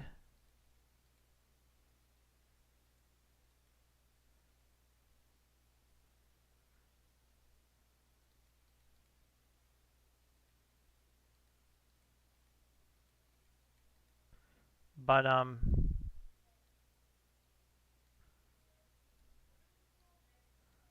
it's got to hold that low high at 29.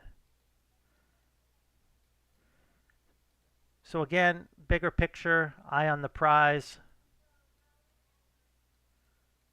1, 2, 1, 2, 1, 2. At some point, we'll break out of this and extend and get that wave 3 everyone dreams about. Well, will next year and the next couple years be the year of wave 3 in this? I think it can be. I think it can be. Now, remember silver has his bearish setup, right? Because there are only 3. You see how there's only 3 on the big picture? Well, if this is a connector wave, and this is 3, and this is 3, and then this is, let's say this is just a flat, and this is a B, which again, an A, a B, and a C. So that means what, it's going to go back down to $4, $3. Well, that would, guys, that would be an economic catastrophe, right? So we're not going to forecast that. That is a valid chart, though. I got to tell you, there is an uber bear, end of the world type shit chart, right? For these some of these miners like in silver, right? Because it shows 3, 3, 1, 2, 3, 4, 5. Like that would be end of the world kind of shit right there. Okay, but is the chart? It's possible. Are we worried about that chart? We don't really worry about that chart. I call it an unthinkable chart that makes people go crazy on my channel. You want to yell and you know, you know, send me DMs, want to kill me. But if this low breaks, we have to start thinking the unthinkable chart. I call that the unthinkable chart. So I don't want to get too bulled up on the miners, just to say that you got to know when to fold them too, because maybe we are in some end of the world type shit. And because again, you can't rule out from an Elliott wave theory standpoint a 3, a 3, and a 5, which would be a 1, 2, 3, 4, 5, and we come down around probably around these peaks, wherever the hell these peaks are, 13. Interesting fractal. Fractals are similar price action. Very interesting, right? If you were trading this back in the 60s and 70s, almost you were probably doing the same thing. Like, why the F is this thing not breaking out? Look, right? You're trading it like 1, 2, 1, 2, 1, 2. Look at that shit, right? You're probably doing the same chart, right? If we were around back in the 70s, we'd be labeling it the same way. Like, what the hell's wrong with this thing? And then look what happened. Oh my God, a rug pull in 74. So we got to be careful. Look, you see how a rug pulled like that in 74? So the fractal also tells you, though, just you know, don't put your whole stack of chips in there, because maybe we will get the flat, the C leg. This is the C leg flat, right? Now this ended up being like a historic opportunity, right down here. So I just mentioned I only want to mention that because, and then it moon. So and then it really moon. So my point is, we're in this fractal. What if we do get a capitulation? What if that would repeat the fractal of the 70s here, and so how you gotta have stop losses. So the GDX is the same thing. So those of you that have heard what I said, I'm so bullish on it. Yeah, but if we break 25, these areas, there's no other count that I can show that's valid besides that uber bear count. It's a 3-leg move, and then it's a calamity. So that would be a really that'd be some really bad shit in the market, man. If that could happen and bring the miners and silver down to single digits again, I think we have much bigger problems on our hands than we can ever imagine. So it's got to hold. It's got to hold. Or the uber bears are right, and they're right about the coming financial disaster. But anyway, here's what I think we're going. So I think that's where we're going. So you don't want to put your whole stack of chips in, but if you were trading, I definitely would be like, hey, it's a good setup. It's a good place to go long for a year or two and see what happens. But we're getting there. Okay. Qubits. I think that's close. That should be getting close to the end of the line from a 5-wave standpoint. But let's take a look. And again, I could be off by a swing or two. It's well in our sell area, so you should be taking profit in it by now. So this is my labeling. Looks like we still have some 4s and 5s. So it's not over yet, in my opinion. I think it still will go higher, but it is running out of 4s and 5s on my system. And then that's it, right? Then it should pull back. It could pull all the way back down to here. again eventually. So, but until then, I think it could continue. Right, it just will continue. So, um, yeah, so that's what I see. That's how I look at qubits.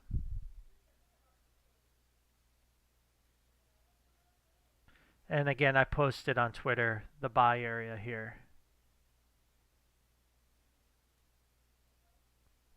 in this area, and then it went vertical, crazy. I think someone had their whole account lost, shorting it, like owed the bank money.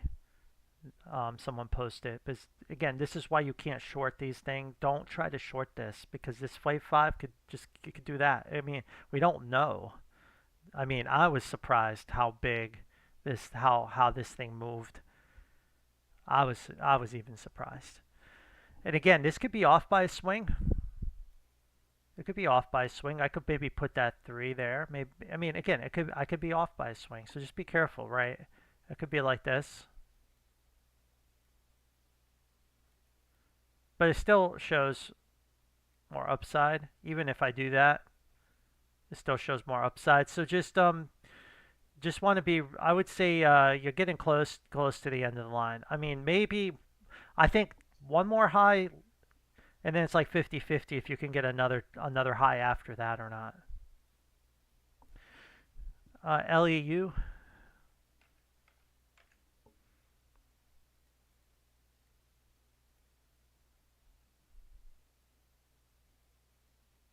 Let's take a look. Did we lose our chart on this? All right, so this one's seems like it's playing out. We got the C leg. So we tried to bounce here, but we failed. So we're taking another leg lower. And the market again did that destroy bull bear scenario. So very tricky chart here. You see how it did that flat and a flat. You have a flat and a flat. So the market is very erratic here. We did that. Right, something like this. And now you're coming down in Y. And my guess is the Dow connector will fail one more time.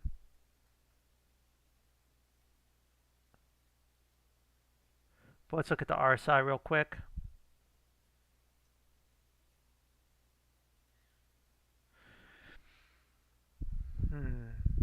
Yeah,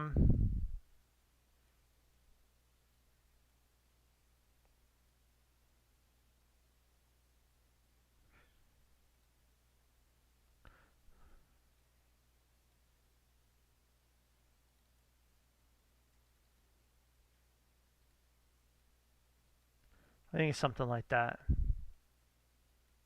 There's your wave 4. It's probably going to head down to this wave 4 area in a double correction. I still see it coming out in the future, but I think it looks like it needs more downside in a capitulation wave. I think this is what all of energy looks like. Every chart in energy almost looks like this, of this sector, something like this. All right. Options analyzer, options operator. I don't see a question. If I come across one, I'll answer it. And do I analyze meme coins? Yeah, I analyze anything I can read the chart on. You know, I'll try to do my best. AIFU. Let's go to that one.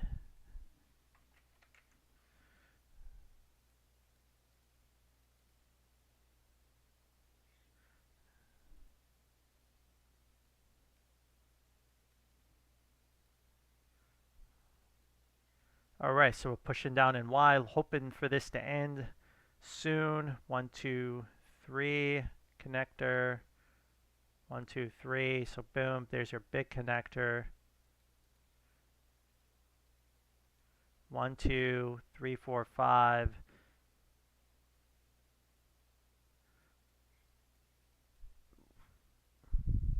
Yeah, so we're one more impulse away. I think we're one more impulse down from the bottom, but we're close. 1, 2, 1. Although it's 5. Let's just take a bigger look. We could still be in a bigger B. Wow, that was a lot of capitulation. But see how you broke that low there? I don't like that.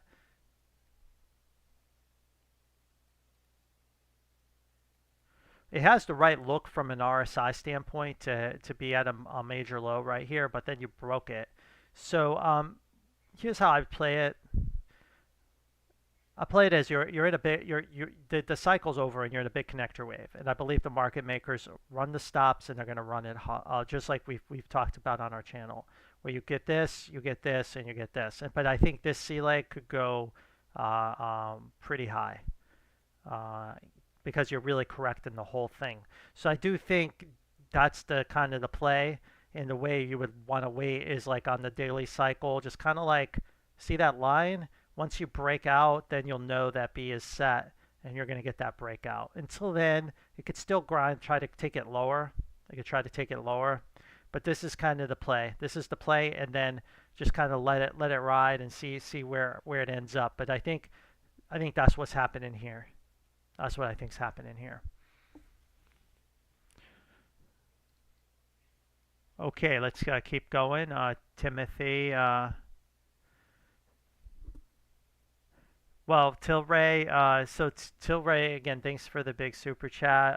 Posted Tilray because, and the whole thesis on Tilray was just like playing, like anticipating the game the market maker plays. And we did that with QSI. So we're just like, hey, let's do that with Tilray. It looks like the same thing with the same sector setup. So, why not we try that with Tilray, right? Where you have this big move down, where you run these stops and then you rip it higher up to 440. Okay. So you have this move down and you rip it up. So I do think that's going to happen. I think it's going to happen, and I think we're already seeing that play out. We're seeing the move already happen. And there again, I gave the buy alert when we were right around here at 120, and now we finished the first impulse. It looks like it wants to double correct down to 134, 130 in this area, and then should continue higher. That's what it looks like. Now, could this too be done here? It's possible, but that only looks like 3 waves up. So if that's the case, I would say that it would likely go down. But again, you have to go to the like 15-minute. You see these wicks. Maybe it's a 1, 2, 3, 4, 5.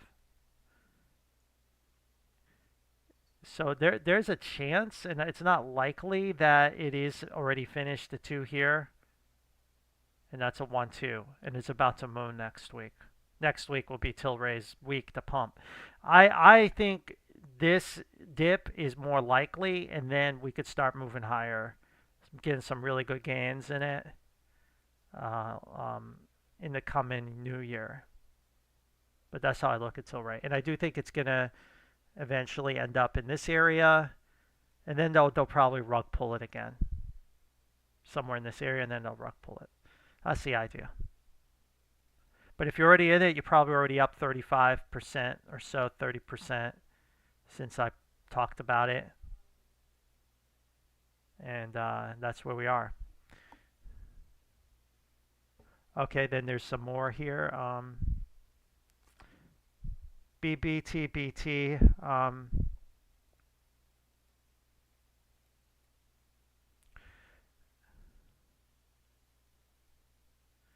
So again, we have 5 off the low. We have 3 down, but we only have 3 up. So we have to respect the flat scenario as a possibility. We have something like this. You come back down, and I would, given that it's only 3 waves up, I would almost anticipate that that's going to happen. So I would be looking for more downside in the flat to finish off the capitulation wave, to get all the weak hands out. That just it's going to be too much pain to hold. I do believe that is what's coming.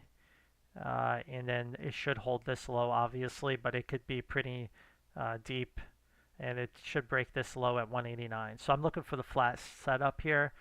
That's what I'm looking for. Good luck with that. And then VLDX.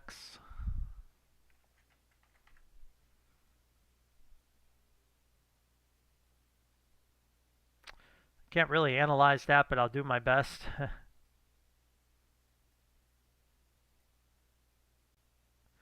Again, we go from that low. Looks like just 3 waves up, but let's take a look at the 4 hour. See that? No divergence there. So it's just a corrective bounce here, and then you have 3 bounce, 4, 5, and you have 5 down. So to me, the trend is lower. This was just corrective, so we should label it from the top in this direction of this trend. Looks like you have a 1, 2, 3, 4. Looks like you should do one more low in 5. As long as you have that bullish divergence, and then you should have a pretty good bounce. So I mean, again, it's tough to get the final swing right all the time, but I think you got one more swing lower, and then you should have a bigger relief rally or mini pump, right? Maybe back up to 120, and then it should continue lower. So I think that's kind of what I'm seeing develop. So maybe you can get it at 36 cents. And again, they may run that stop here and then try to ramp it higher. So just that's what I'm thinking we're gonna see. But you really want to maintain that bullish divergence for the impulse down. ATR.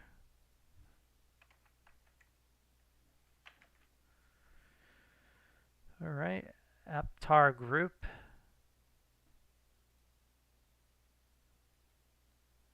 So it looks like it's a pretty bullish stock here with a big reset here.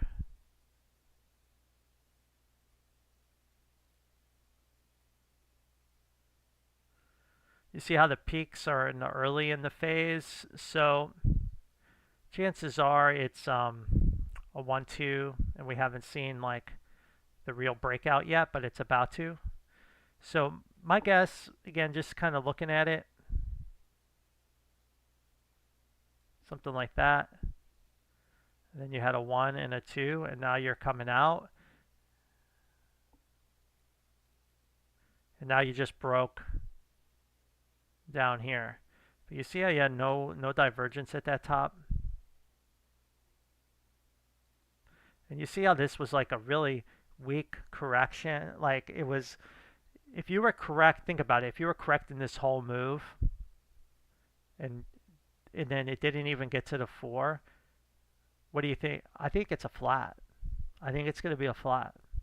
But that's pretty bearish, right? Because that would imply a lot of downside coming in a very short amount of time. So what's its sector? What's its industry? Where are we with this drug derivative drug? Oh, it's some kind of drug company. Well, we know the drug companies aren't in favor right now given the political environment, Kennedy and everything else. So maybe this is going to be a casualty of that situation. But I mean, I look at it, I don't see 5 up here, although it does look pretty extended. It looks like a 1. You see that? It just, and with that RSI, it looks very 3 waves to me. It looks very 3 wave-ish. 1, 2, 3, 1, 2, 3. It really needs to take this high out. But what it implies is this, right? It implies you're going to get that. And a big bear market next year. So I think, I hate to be a bearer of bad news, but I think this is what I would go with for now.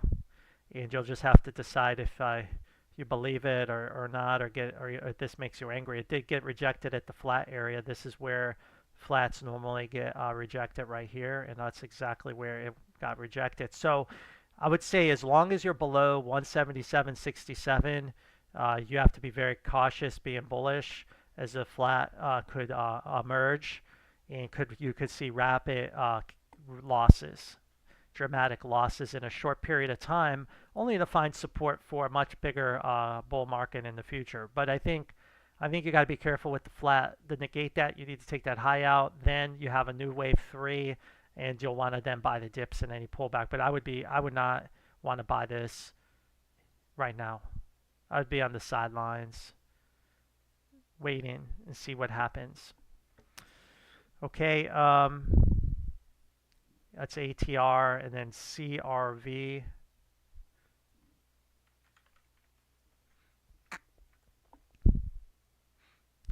CRV is what, a crypto?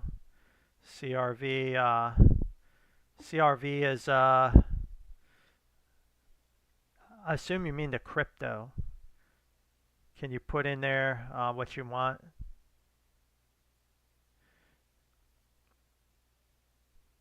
Well, we'll come back to it. I assume you mean the crypto CRV, um, but whatever. All right, crypto CRV. So we'll go to this Tether one. Or let me see if I have it already charted. Let me see if I have it charted already. I don't think I do. Yeah. Don't have CRV. All right, so we'll go back to it. So CRV, we'll just use this one for now. So it broke this low again. We don't like that, but we already know like how the market again loves to do this this A, this B, and this C higher, which I believe we're seeing that play out. And so we know we're bullish off of the low right here, off of that low.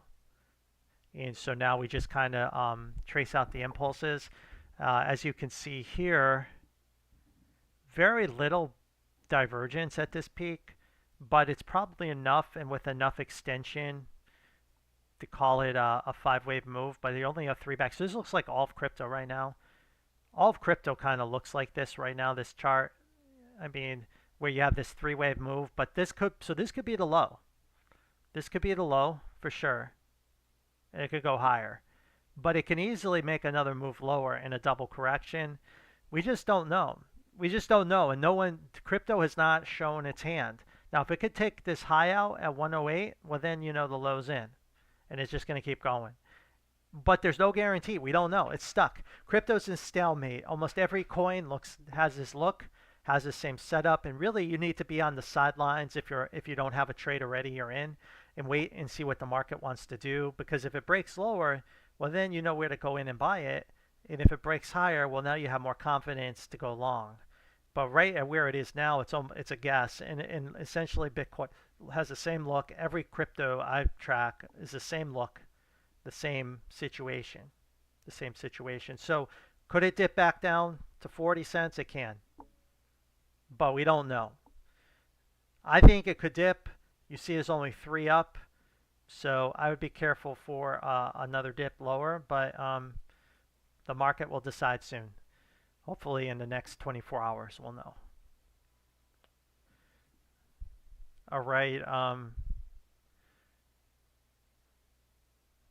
let's take a look at more. Looks like I got another super chat here. Appreciate that, man. Okay, Jose Lunar.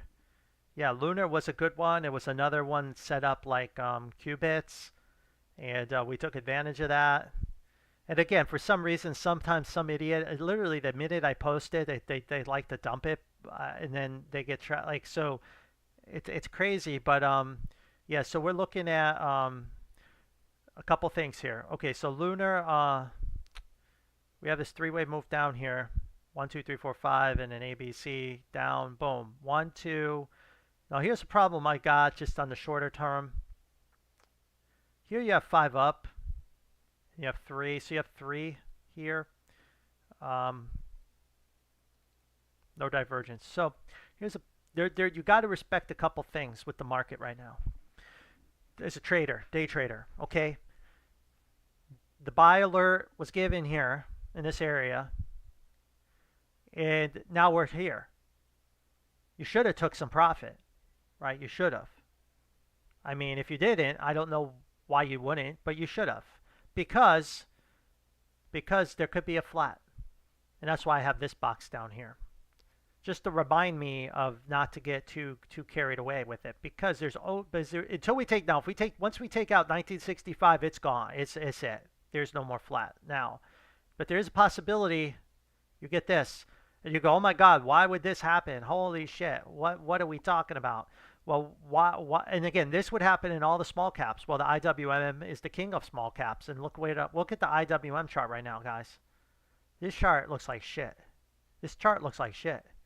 We had the sell here, a target that we've had since January 2024 here. And we hit it to the penny, and we essentially grind it lower, capitulate it, got a meager three-wave bounce, and literally that was the timing for the reversal in the indices on Friday. Literally, bam! And look at that rejection. And then we're at a back test. I mean, we could be seeing prices at 196, 194 on the IWM on this set with this setup, and waterfall panic selling like we've not seen as this bearish wedge looking thing breaks down, and we could ultimately come all the way back down to this low. Oh, and eventually we want to hit these targets. We probably will break 180 on this three, and then we'll bounce, and then we'll fail. This bounce will be the opportunity for the small caps to finish mooning before I think they're all done. So like this is what I think will happen. This bounce is like small caps go frickin' crazy. Your GMEs and all that shit go crazy. But I do believe you have to respect this drop that could be on the doorstep. This drop here, this drop. And if this drops happens, again, I can't be so naive and stupid. I can't be so dumb to think the market will go higher. Luna's going to go higher when this happens. I mean, am I that dumb to say that to you guys? No way, I can't. So the only other scenario I can think of that would kind of like make sense to me, if that's about to happen, again, I can be wrong with the IWM, and maybe I'm wrong. If Lunar is gonna pump, if Luna's gonna pump, it will have to wait. It would have to wait till the IWM finishes that shit it's in, and this could be that. This could be this, and then you get this, and then you get this. But there's a couple things. I can't be wrong. This could we saw some small caps just pump no matter what the market did. That could happen, and that could be wrong. It could also be wrong with the IWM, right? It may not be as bearish, although everything seems to be playing out as just like I've expected it. So, but maybe two goes up another leg. Maybe it goes up another leg, and this was a bear trap. That could happen too, and then oh yeah, they'll all pump. So, but looking at this, I'd be careful. So that's why I would say you should have took some profit in those small caps, all the small caps. You should have, because you never know what the future holds, and what the IWM, if this chart plays out, shows is there could be some really serious risk-off shit coming. And then when we're down here, then we want to go back in. And man, I think the small caps will be really nice buys. Really nice buys. Again,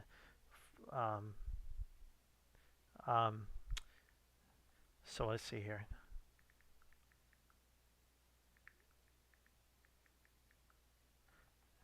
Hold on one second, guys.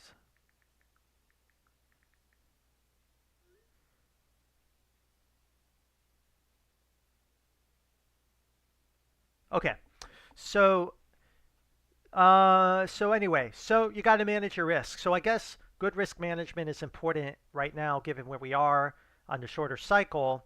If the SPY wants to take a dip down to 570, if the triple Qs want to take a dip down to 492, the Dow Jones wants to complete this head and shoulders and dip down to 39,000, and the IWM wants to come down to 194.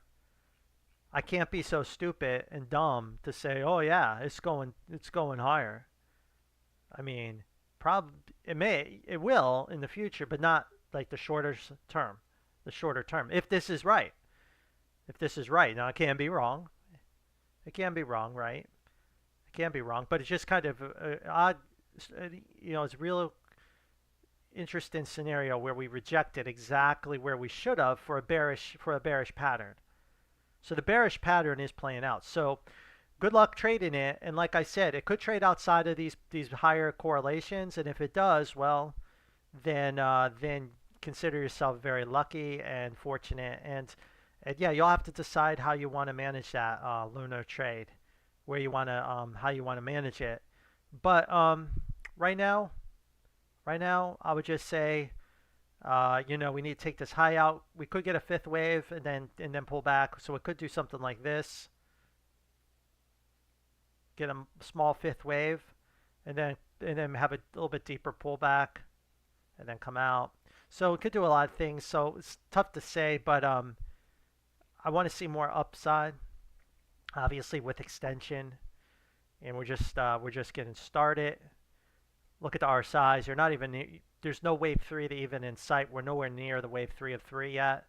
So this is just getting started. But could it be painful? Yes.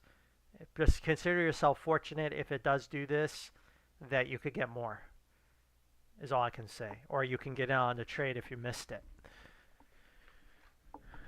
But good luck on that. But again, we'll have to wait and see really what the next 24, 48 hours of trading bring. There's no exactly where this is going. But I keep this here to remind myself of risk management. Because you got to be careful, because you always got to respect the flat. Especially if the IWM is about to collapse like I'm showing. All right. Let's keep going. The big ganks.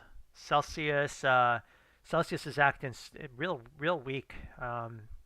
Like I said, if it breaks this pivot, it's a broken down chart with basically a huge move lower with a connector wave. It's something, somebody knows something and we don't. It would be a 1-2. As crazy as this sounds, this would be a 1-2. That means we'd get a 3, 4, 5. I mean, you'll be heading back down to single digits. It would be going back. It would be over. It would be over. There would be, again, somebody knows something we don't know yet, and they're getting out while the getting's good. If we can break this low now, it's do or die for this chart, for a bullish setup. I think it's do or die here, and I think it's a flat pattern. 1, 2, 3, 4, 5. So it's do or die. It's do or die. There are some signs the XLP wants to move higher. Pepsi is really getting close to a buy area. So perhaps that sector can pull out of whatever funk it's in soon and save this chart. But it's not looking good. But I would just still say, hey, until it breaks, you just kind of hold your position and see what happens. But that's the setup, and I just hold it. But I would say if this low breaks, it's a broken chart. I wouldn't like buying it anymore. And it's frustrating because it is a good company, but there must be something that somebody knows that you don't. There's something somebody knows about the company that we don't, whatever it is. And when that news gets out, then it will be pretty evident why it wasn't moving higher anymore. GME made its fifth wave. Guys, we got this right. We waited. And now what happens? Well, what happens after 5? What did I just say was going to happen with the IWM? So there's a couple things. This could be, like a 1, 2, 3, 4, 5 right there. It's done at 34.49. And then we get a big pullback. Corrects this whole move. And that's what more than likely is going to happen. So you're just going to have, this is the most likely path in my opinion. Something like this, which means the wave 4 cluster will be your support area. So come back and revisit this 25 area. But with GME, we see big swings. Maybe it does a full round trip. But this is definitely buyable if it does this. Time it with the IWM hitting 180.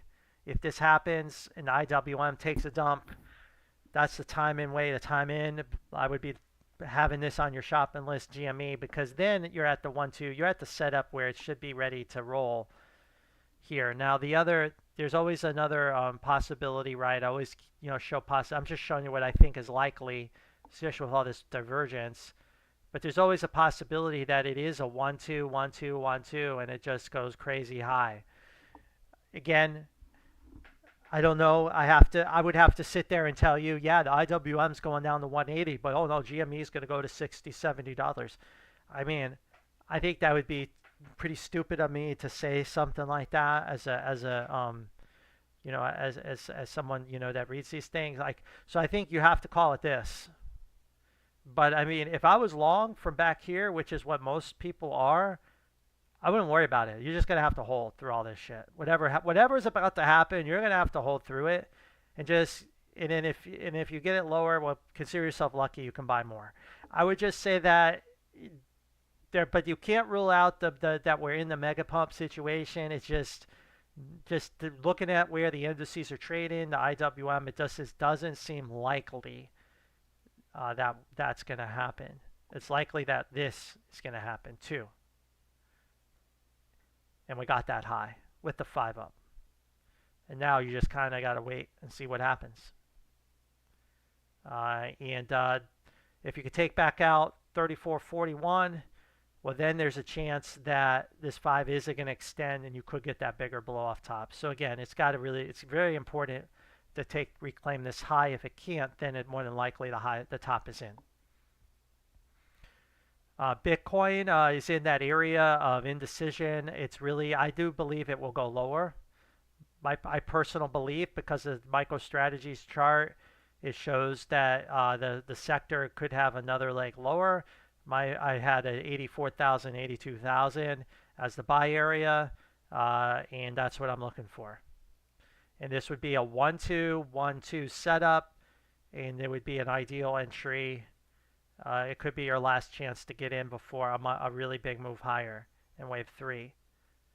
Now, of course, the bears also say that this is not the count we're in. Some people believe Bitcoin is in a 1, 2, 3, 4, 5. And we're correcting the whole cycle, which would imply we would plunge back to 71,000, bounce around, and then collapse into 45,000 or lower, with some forecasting back down to 20,000. Now, I don't think that's going to happen because I think this correction took too long, too much time. I believe this correction reset the cycle here. And this is a new cycle, and this correction is correcting it. That's how I view. That's my prediction. So I would like to buy this dip here, right here. Here it's gamble. Could it be over? Sure. 3 waves. But look, that's only 3. So it's gamble. So you'd have to be predicting like a flat, like a 1 and a 2. Like I just don't see it. Now, could we still be an X? Sure. We could still be an X. It could still do this kind of thing. Like that. So you're just going to have to I recommend the sidelines on crypto until this plays out. Until we get a move decisively where we're heading one way or the other. But every chart looks like this. Every chart is like this. There's no clue. I have yet to find a clue to help me figure it out. Other than MicroStrategy has broke lower, so maybe that's the clue to be more bearish and to expect this type of price action coming.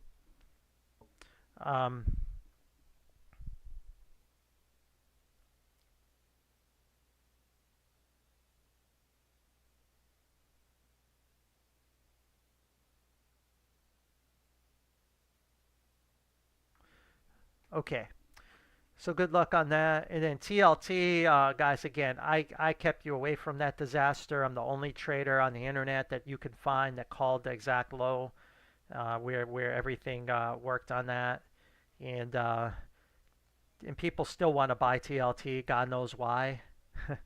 but again, this has to play out. We're just entering wave 3.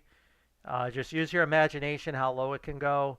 I would not like to buy it here. I do not want to buy it here, but many traders do for some God knows some reason. God knows why they want to. I wouldn't want to buy it here, but do what's best for you. I believe we're entering the meltdown capitulation phase in bonds, right? This kind of meltdown, something like that. Now, could it trade sideways more? It's possible, but not likely. Given that we broke the low, you see how we broke that low right there, that lower low setup. We should get a bigger extension. So even if we want to pump it back up, it would just be a two wave and ABC. So I just would just kind of like I don't like to buy it. And look, this was just a back test. You see that back test got rejected on this trend line. Is all that was. I mean, it's very bearish. And so yeah. So anyway, the TLT should be bleeding lower. Ultimately, we go back to the 20-year bonds, right? The 20-year bond market, which is the TLT, like essentially that's the TLT, and we are entering wave three territory on our journey all the way up to, oh my God, is that right? 9%? Are you crazy? Elliott Wave Sage, you must be like insane. You're a crazy man. You're dumb. You're so stupid. I want to, come over and hurt you, right? That's what people said it when but now they're actually like, huh, maybe they're a believer now. Maybe people are starting to believe. And that's what's starting to happen in the market. And once we take this high out, everyone will believe.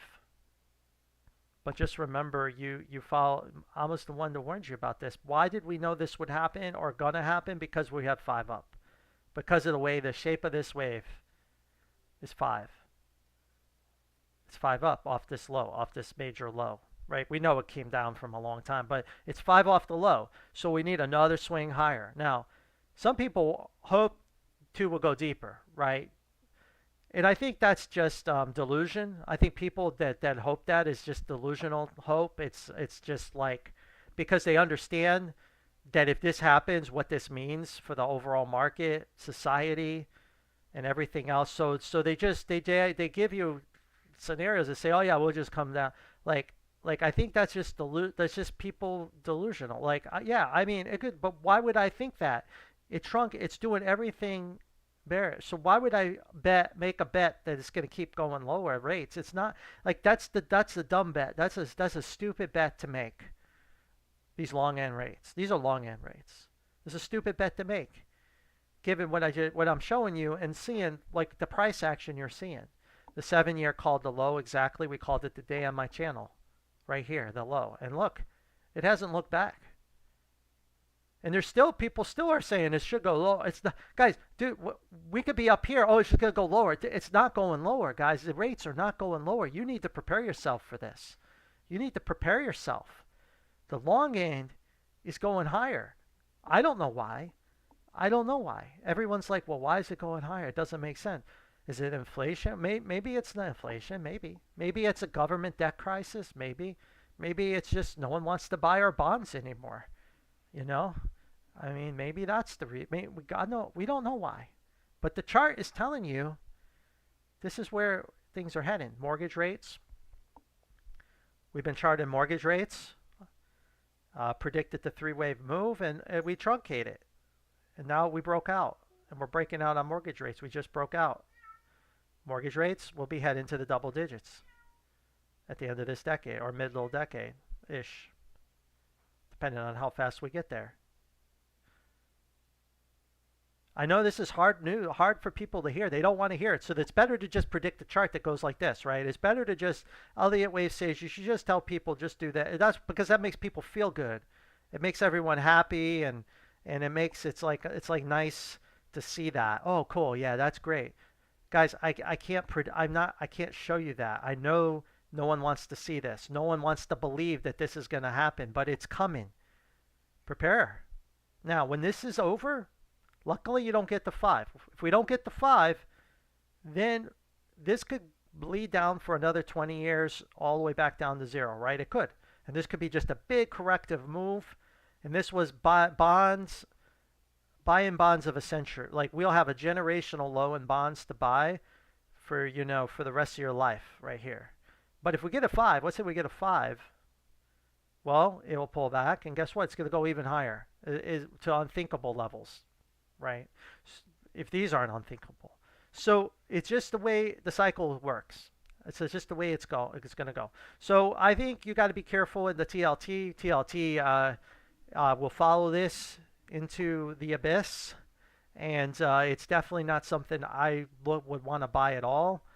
And if I want to buy bonds, I want to wait and buy them here, and then perhaps I'll have a generational buy opportunity in the TLT if it even exists by then, or other products similar to that, and then when you can move into bond funds and all that shit in your 401k and make 11% and be happy that you got what your granddaddy's got, because the rates your granddaddy's got in the late 70s and early 80s, they had a great rate, but we may get another opportunity to get bonds at that level, those double digits. But I think right now it's clear there's a breakout to the upside here. The downtrend, this downtrend's over, and if I'm going to predict a continuation lower, it's just delusion. It's just me being, euphoric about and like disbelief about what I'm seeing, the data in front of me play out. Okay, cool. Thanks, Big Gangs. Appreciate that on the donation. Anonymous, good to see you. Yeah, I just gave the Bitcoin update, and it's in an area of indecision. I believe it will go lower into the 84,000 area and have another great opportunity to go long. But I do believe the cycle will go higher and continue higher. This is what I believe will happen. I can't rule out a double correction higher, but I do think that we should go lower, given that it's 3 waves off this low, not 5, not impulsive, and MicroStrategy has a lower low. I'll be looking for a long opportunity in this 84, 80, low 80,000 area. And if we're going to get the really bearish scenario where this is not a 1-2 and it's a wave 5, we should just like not, we won't hit this area. We'll like crash into the 72. We'll know if we just crash through this and we're at 72, 73 and it's bouncing around, then we need to start thinking that, okay, maybe this is a 5th wave, this is a 4 wave, and that the whole cycle is over, and the 4-year cycle is over. The 4-year cycle is over, and it's done. And you're going into a multi-year bear market in Bitcoin as this plays out, at least for the next 12 to 18 months as this plays out. But I believe that won't happen. I believe this is the count, and we'll get them to push higher. That's what I'm thinking. But you can't rule out the bigger connector. So this is an area of indecision. There's no clue. We haven't broke down here. We haven't broke that low. We haven't broke this high. So if you made a play in the market right now, you put money to work right here, right now, you're just guessing. But I do believe the ultimately will be lower, so I would want to guess lower. But then again, nothing's ever easy, so they'll probably try to rip it higher and then go down. That's what they'll do. But good luck with Bitcoin. Let's go to your crypto stocks. Most of those crypto stocks do show like it needs a little more downside, I think. Let's look at MGI, still playing out to the downside. Looks like we got that bigger wave 4 bounce.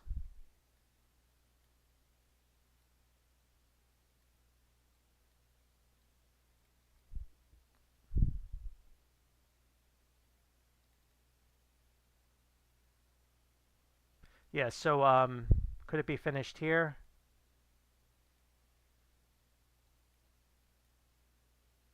Yeah, I think it's done. You see that? That's the 45 minute. I don't want to put too much weight on the 45 minute. Now there you go. So this is the 4 hour. It hasn't, it's close.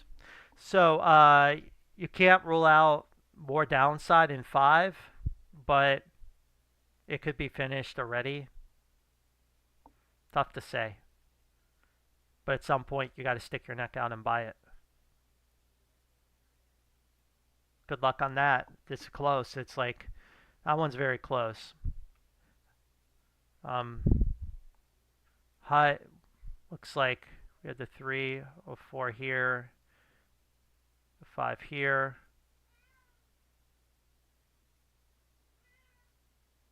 Well, let's just go back and look at this. 1, 2, 3, 4, 5, 3, 4, 5. So maybe you could put this 4 here. That 5 there. That 3 there. That 4 here. One more low. So Hut looks like you need like one more low. We're close. We're close. Looks like you got one more low coming. Then BCHG is again just kind of hold and tread in water, and it looks like to me you have 1, 2, 1, 2, so 3 waves. Let's go back here. 3, 3. So we want to have 3 down here. So it's not. It's a WXY. So WX 1, 2, 3 connector 1, 2. One more leg down. So we're close again. We're missing one more leg, just so it's really close. It's really close. So we'll draw it out.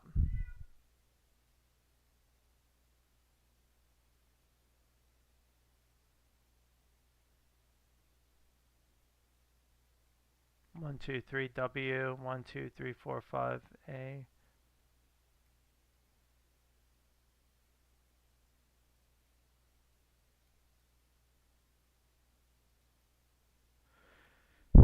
So I'm just kind of looking at this a second time.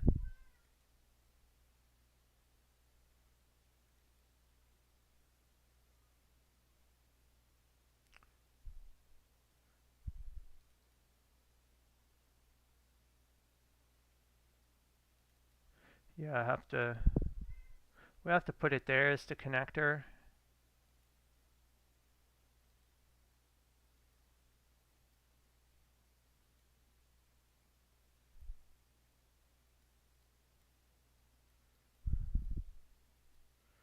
And then one more low.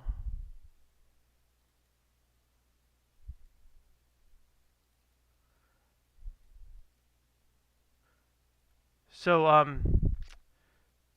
I think it's going to bottom at any moment. Personally, a little bit more downside, but any moment. This should bottom at any moment. It could see a little bit more downside, but if anything, you should see a bigger counter trend rally soon.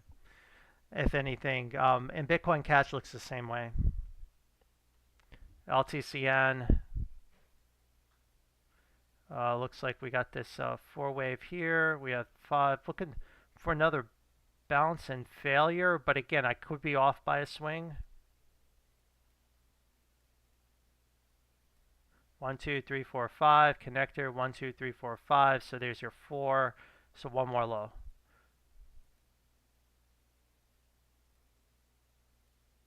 Very close, but looks like a little more downside is needed. But we're very close. GSOL held the low. Like I said, it turned up. So this looks like it's bottomed. That's coming out. It has to hold this low, right? It can't break. Like, and again, people had to be patient. So many people were like, but you just got to be patient. It looks like you got the turn you're looking for out of this. Okay, that's it. That's a good job. Looks like it's recovering. This has no correlation to Bitcoin, and because again, it has a premium. So the biggest mistake you guys can make trading the Grayscale products is thinking that you can like outsmart its price based on like the price of the coins, because you can't. There's premium in these coins. There's premium and there's discounts to premium depending on how it's trading. They trade on its own thing. Like look at Z-Link. J-Link's at 93. I think this is like Chainlink at like almost like $900 or some shit. Like this is crazy premium. Now people buy it thinking, oh, I'm buying Link coin for $90. Like you can't, or it should go down and it didn't, or the coin went up and it didn't go up. So I don't want to correlate it. You just got to go with the chart. I don't know what it means. We could go back to Solana here, Solana, and see what it's saying. Maybe Solana's telling us the market's bottomed. Let's take a look. Well, see, Solana hit a low. Look. Let's see if its chart shows 3 or 5 off the low.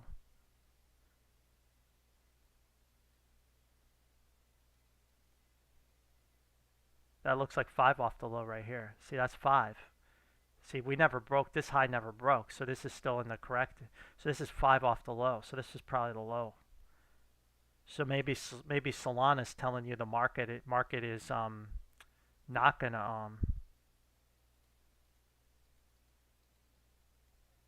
maybe Solana is telling you something different. So I think this is a big connector for Solana. So I'm not sure why Solana will pump. I still think Bitcoin will go down, but maybe I'm wrong. Maybe Bitcoin won't go down. Well, you know, maybe this is a clue telling us not to be too bearish, or maybe the altcoins will pump and Bitcoin will drop. I don't know. Or maybe Bitcoin will rally up at 104 and then drop to 84, while this will rally up to 250 and drop to 200. Like, there's so many ways that this could play out, but to me, it looks like Solana's bottomed here. Right? Bigger picture. It was just a back test, right? A big breakout and back test that held. That's all it looks like to me. So this one looks pretty bullish.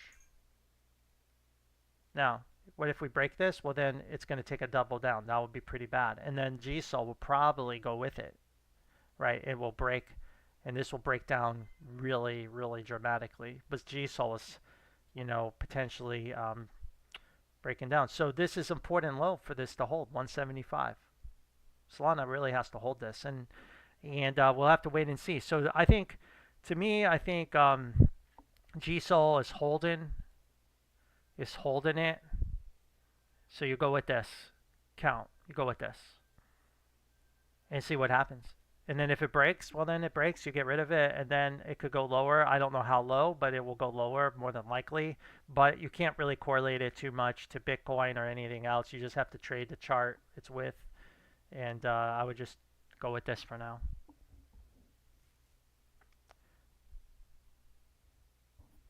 Well, if MicroStrategy topped the cycle, then Bitcoin is in wave 5 and not a 1-2, which means it's in a bear. This 4-year cycle's over.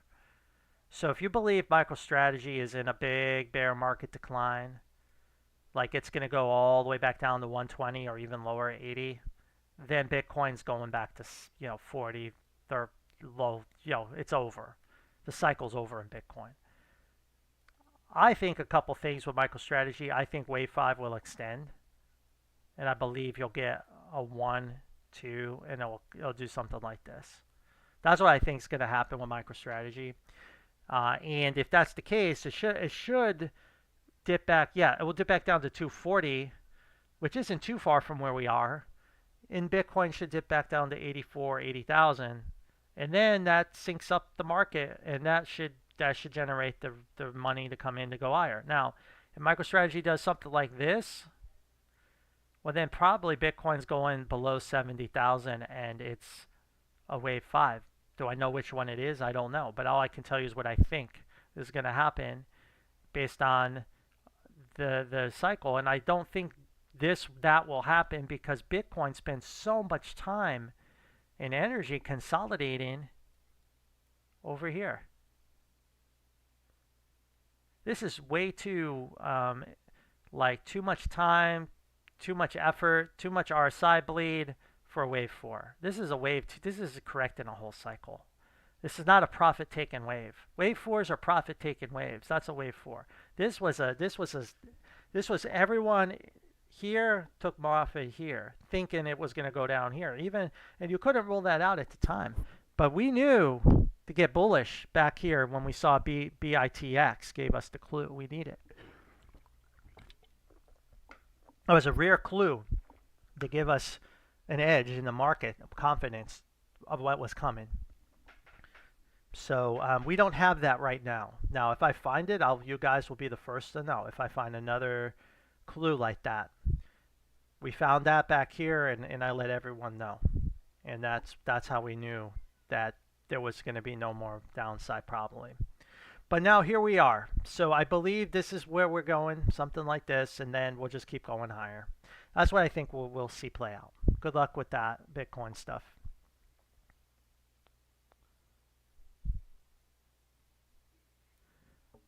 I think I think it's going to go higher because if this is a wave three, again, I'll go back to the think of the Elliott wave. Wave threes are your biggest waves, and even wave fives in crypto. If this is a 1-2-1-2 setup, we haven't seen wave three, but this is also wave three of the whole grand super cycle, right? Because here's one and here's two. So if we haven't even seen wave three of this whole cycle, it means it's going to go so high that it will be like 2017 on steroids again. It will be like this, but even more extreme because it's a higher degree move. If it's a 1-2-1-2 setup, like I show. So will it go higher? Hell yeah, it'll go much higher, way beyond what people think is possible. People will leave the market too soon. This is why I said you can't get too cute trading in and out of the coins right now. You can't. You can't get too cute. If you got to get good positions, and then you can hold through some of this volatility. But I would say because once this thing gets going, you won't be able to get back in a decent level. And I think you just if it's a wave three, you need to hold it because again, this wave one took from 2009 to 2021. It had five waves, right? It had a wave three, but this wave three will be the whole wave three section of the Grand Super. So it may go beyond the 4 year cycle. It may be like, it may be a bull market that extends beyond 4 years. What people think, oh, it pulls back every 2 years. Well, that shit may not happen. It may just go for 4, 5, 6 years straight in a bull market because it's wave three. Because the personality of this wave will look nothing like this wave, what we're used to. So we're trying to correlate something in the past that won't play out in the future because it's a different wave if it's wave three of the grand super cycle. This was just wave one of a grand super cycle. So this personality will be completely different, but much more bullish and much more extreme, and everything will be different about it. So I'm just telling you guys how to think about the market in terms of cycles. Now, if it's a five wave, if this is just fifth wave, well then yeah, then wave two will pull back and be a catastrophe for investors, and wave three will come later, and all that bullishness I speak of will happen later in the decade, but without a catastrophe coming soon for people. But we don't know yet. We haven't got the debt. We haven't got it. We haven't got the pullback. I'm just saying the sign. The first sign would be we cut through 84,000 like butter, and we find ourselves at 72, bounce around, and then break it. If we just cut through this like butter, I would be worried we're in the wave five scenario. If we could kind of grind our way lower and then maybe drop, then I'm thinking, okay, it looks like we're in this too, just like I have it. But that's how I would expect it to play out. That's just my take on it, on the crypto market right now. But either way, I wouldn't like to, if you have positions from these levels, this level, or if you followed me all the way back on my channel when we got long, and I posted the get long video when we broke out here above this pivot here just to get long, then you really should just be holding, no matter what. But if you just bought it here, well, shit, well, you probably didn't do it right. Now, this is a good opportunity coming for those that want to get long, that missed the move. Right here is a chance. We'll see if the market gives you that chance. All right, let's keep going. NOK and the VIX. Let's see here.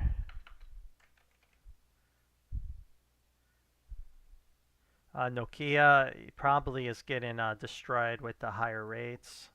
Dividend stocks do, trade like shit with higher rates.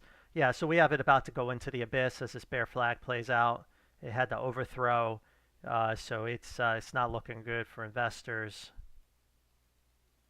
So just I mean I look at Nokia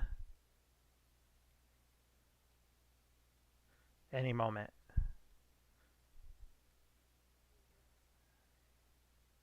As long as you're below this peak, this bearish scenario is out there. All right, the VIX is again, again for some reason people like to buy that, but I get why you want to do it. But the area to buy it here was in this area, this colored area I have, and we're looking for this move higher into the 30s, and I think we started that journey Friday. So obviously this trend is over. It looks like we're up in 3, we're down in 5. So you can't rule out that we still go lower, but this is it's an area will have a lot of support.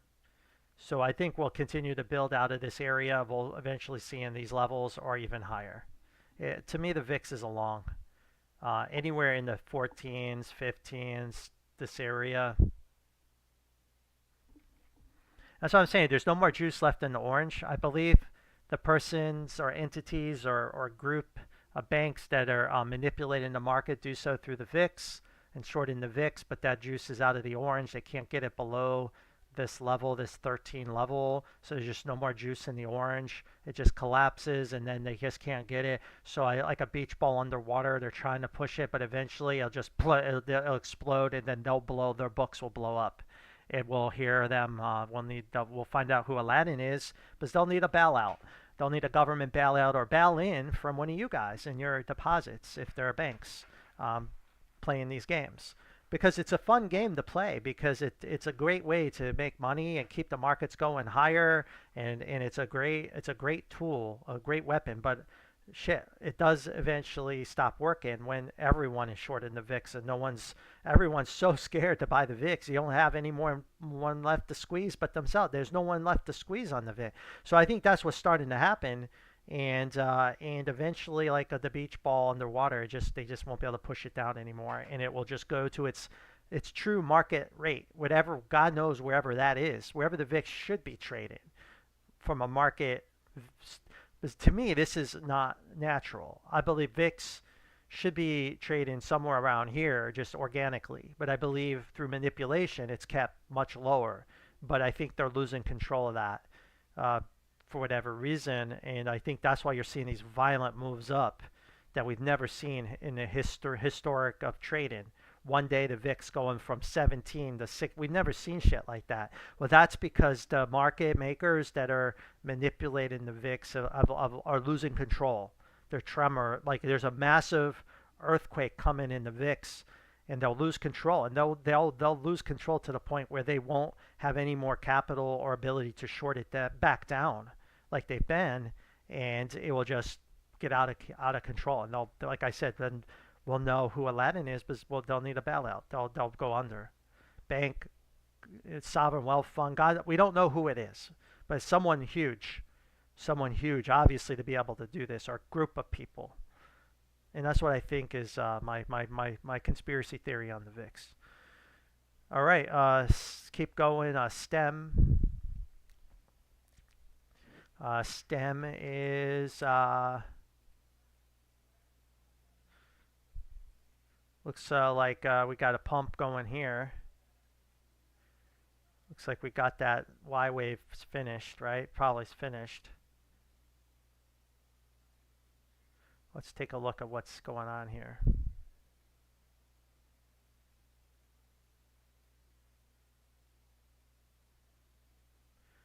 One, two, 1, 2, 3, 4, 5. Yeah, so the Y wave's finished. So now it's moving higher. It's going to correct this whole cycle. So yeah, it's going to see a pretty big pump, right? It's going to see a really big pump. And it's starting, I think it's just starting. So I would just, my guess, looking at this chart, looks like that's hard to say if which was the lower low. Extended hours trading may give us a better guide. Close at the same level. So when the price is the same exact price on both sides, I usually put it there. So I would just trade it down here.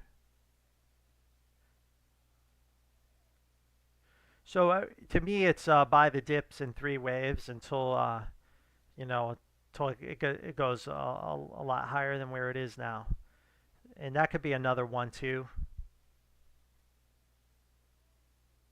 Now see here, you see the three, so we're starting to see that three action here. So that's probably three right here, and then we'll see another pullback, and then it should just continue higher. All right, Unity Software. I think that was another one we called the low on here or close to it. Let's take a look at where we are with it. Yeah, we got the low here. We pulled back in the ABC correction, like I mentioned we would get.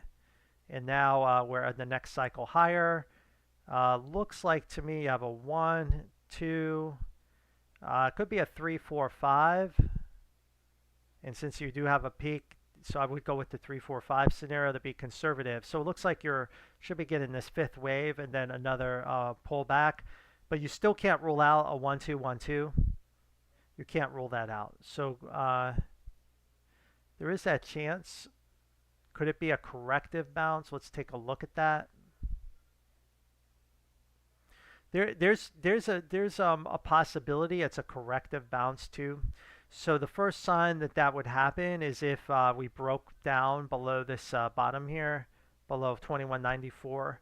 So the bullish path is intact as long as we hold 2170. If we break that, then it's probably a corrective bounce and you're at risk of breaking these lows, and this could just be a connector wave, and it could just take a whole nother leg lower.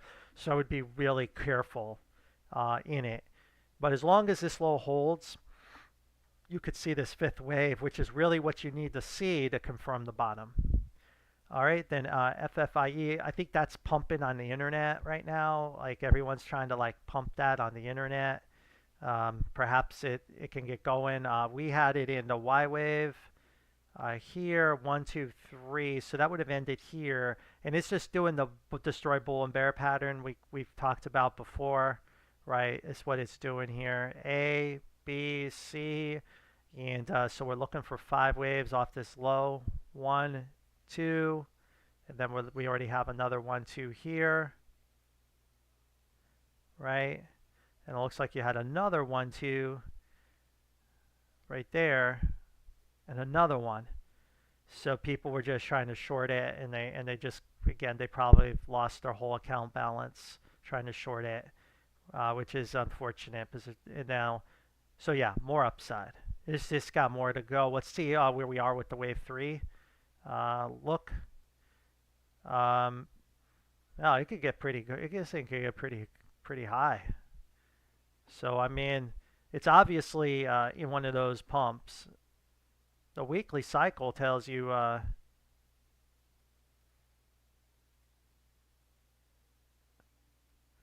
crawling out. Yeah, I mean, I wouldn't worry once the 4-hour exceeds this level, the daily exceeds this, then I would probably start to think, yeah, the pump's over.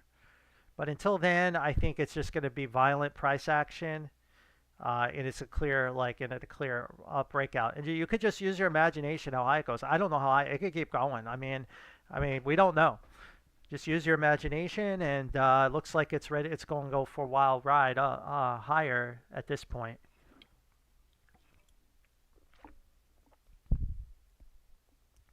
All right, good luck on that. All right, lag.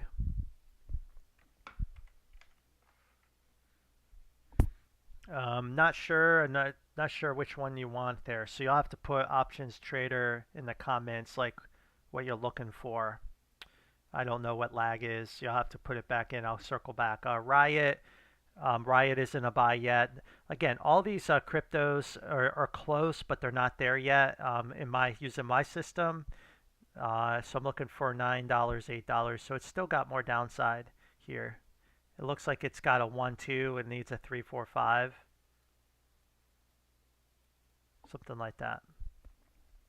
Okay, UNH, United Healthcare. Again, before any of that shit was happening with the CEO, we predicted its collapse on this channel, on my channel. Not to watch out for that, and it happened now. Obviously the news is horrible around it, and everything else. But let's take a look at where we're trading.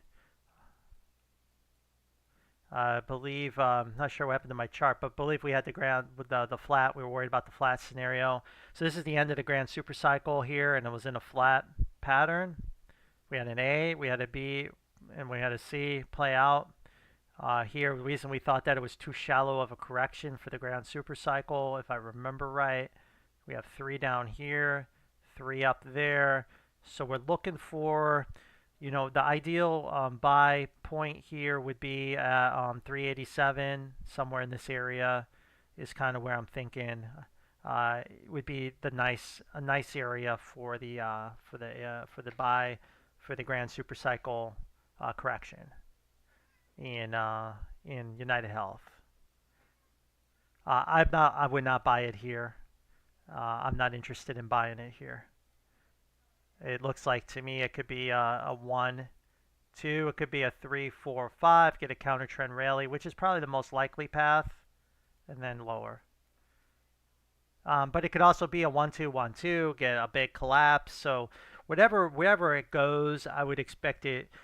This is the area I would like to purchase it in if it goes there. But as you can see, there's no chart support, so it may penetrate these areas lower. So we gotta be careful with it because it isn't it does look like a massive extended fifth wave here. Yeah, extended fifth. So you've got a big extended fifth wave, and usually extended fifth waves lose the whole wave 5. So it could even come back down over time, over multiple years, down to 163. So I don't like it. I don't like it. But I would be on the sidelines on this. It doesn't look good for the chart, but we expected this rug pull. I believe I gave that update on it. So good. All right. BBI, BBAI. Let's take a look at that. BBAI was another one. It was like, guys, be patient, just be patient. And people getting angry at me, but now they're like, oh shit, you were right. Oh my God, what happened? Well, here we are. It's got another breakout, another wave 3. This one's just getting started. This one's just getting started. And looks like a 1, 2, 3, 4. Could be like Luna, where it needs a fifth wave and a bigger pullback. So we could have something like this here, where it's like a 1, 2, 3, 4, 5, and then we get a bigger pullback here, and then we can come out. But we don't have to do that. But obviously now with the higher high, this opportunity to be aggressive. I do believe this will get taken out, and then it should be like a Soundhound type chart pump. And again, we were patient through this whole thing. A lot of people were impatient, angry, But that's what's so funny about the market. A lot of guys out there, they just get so angry when the market doesn't move right away. They just don't have the patience to wait through these charts to let these setups play out. And now they're playing out. We're seeing a lot of these small caps play out. All right.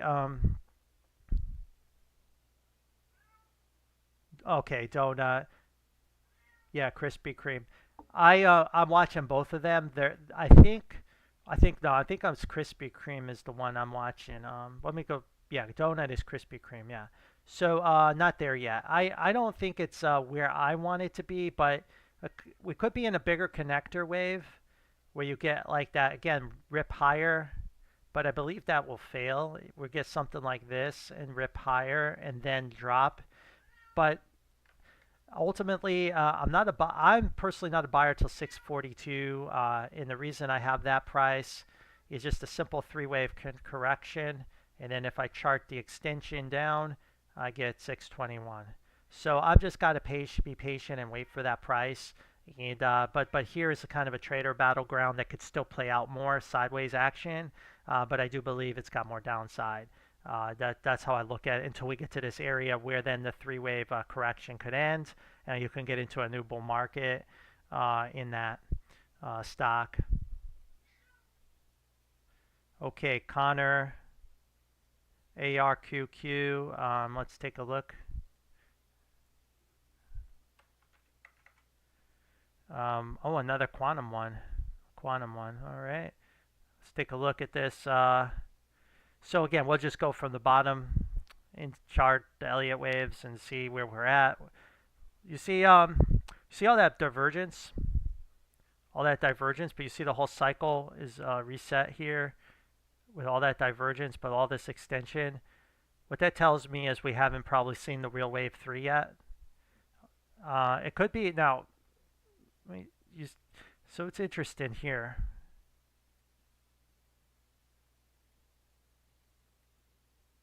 See how that cycle's breaking down? It's because of that on the daily cycle, we have to consider it as a wave extended fifth. So it's definitely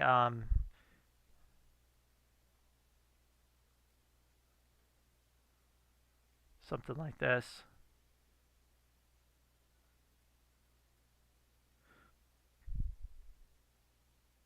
We got like a 1, 2.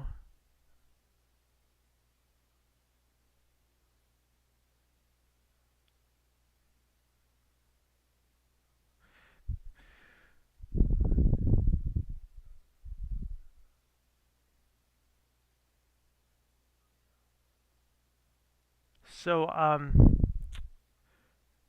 looks like there's 3 up here on this 5. You see with no divergence. You see the shorter cycle, the 45-minute? You see that's the peak RSI right there. These RSIs. So what that tells me is,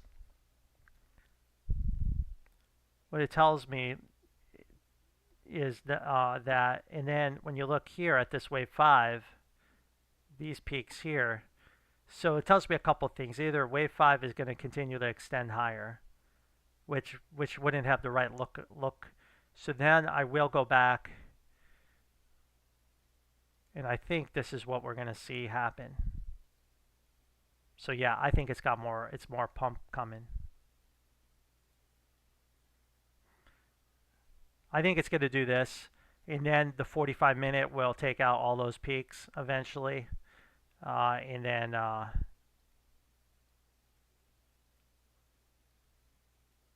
just label that like that for now. So it's not done yet, based on the shorter cycle, which I kind of looked at that. When you see the 4-hour cycle, you see all that RSI bleed. That's hidden bullish divergence here, and I look at this and I'm like, that if that's an extended fifth wave here, it's only in 3, but it's too big for a flat. So you're only left with one other choice, I think is the way I have it labeled. Now this daily cycle break in, is a little concerning, but it did get saved. You see how it got saved here a little bit, and maybe it'll continue higher. And so I'm just going to label it this way. I don't think it's over. If your question is it up? I think it's higher. Okay, ANF, yeah, ANF is low. I still have it lower. I want it sub 100. Again, I'm patiently waiting, letting the market come to me, not chasing it, not chasing it. But we're at a very important moment, right? Because I have this as a W, A, B, C, D, E, X, a 1, 2. So we're at, now what happens if we break 164? Well, then the triangles negate it. And X will rip higher. It will rip higher. So I would say that as long as you're below 160, let's say 165, this is what I'm looking for, and I'm looking for under 100. But good luck on that. Good on luck at that. TMF, I'm not interested in TMF. I won't buy it. I think it's going lower with TLT. There's no trade there. I do not recommend buying the TMF. And I think that's not a good idea. I know there's a lot of hopium out there that rates should just go lower because they should but despite the chart continuing to break down, once TMF takes out 38.25, the next leg lower will be in, and it should rapidly decline. From there. So that's typically how these triple levered funds work. So just but once this low breaks right here, then I would be expecting the next move higher, lower, and then you'll want to see this impulse play out, and then it will bounce, and we'll need to see where interest rates are actually trading at that point. UVIX, UVIX is a tough position. I don't like to go long it unless I'm using it as a hedge vehicle because I'm levered long, and I need insurance just because.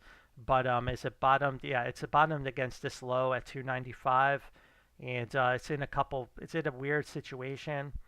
So if you look here, we had our area that we wanted B to end here in this colored area. You're like, oh, it missed it. But when you go to the extended hours trading, we actually did tag that. So B is actually probably set given this rapid decline in 5 waves. So you do have a 1, 2, 3, 4, 5 wave down move. I do want to look for C, and I want to see it eventually get down to this area. So could it still bounce higher? Absolutely, and two. So this cycle is over, but I wouldn't be surprised. I think that's too shallow. I think it could take another leg higher, but I do believe you'll do something like this later. This is what the UVIX, the chart is showing me right now. This is what the chart is showing me. It did everything we expected it to. It was a buy here on my channel, and I gave the update, and I said it was just going to shoot straight up, and sure as hell did that. Well, now I'm telling you, it's now that this is in, it should come lower, hit this area, and then a catastrophe could hit the markets on the UVIX side, and when it does, we'll hit this, and then we'll break out of this wedge, and then we'll have a 3 wave move. And remember what I said about the markets in 3 waves. I believe that's what we'll get here. We'll get one of these moves where you'll get a big A, a big B, and a big C like that. And this is the area where that will happen. So I think that's the game here, and that's the 3 waves, and then the UVIX will come out and be in this area at the bottom of the bear market or the capitulation phase of whatever we're about to go into.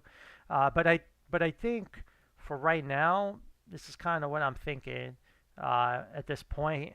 Now we did break, interested enough, we did break this low here. So could it have truncated? It's possible. So I don't want to give both you guys that are betting on this to moon the false assurance. This could truncate, but it's just not likely given all the bullish divergence, because all that should erase on this next move lower when this finally happens here. So anyway, so I think you just gotta see that's kind of where I think we're heading with the UVIX right now, and then the VIX would maybe move up to this area here, and then perhaps it moves back down, and then it can come out again. So that's kind of what I'm thinking. So I do think the UVIX will go higher in wave 2 right now.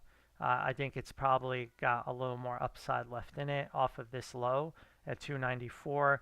And UVIX did have a dip buy opportunity on Friday right there in 3 waves. So that could have been an entry for long positions.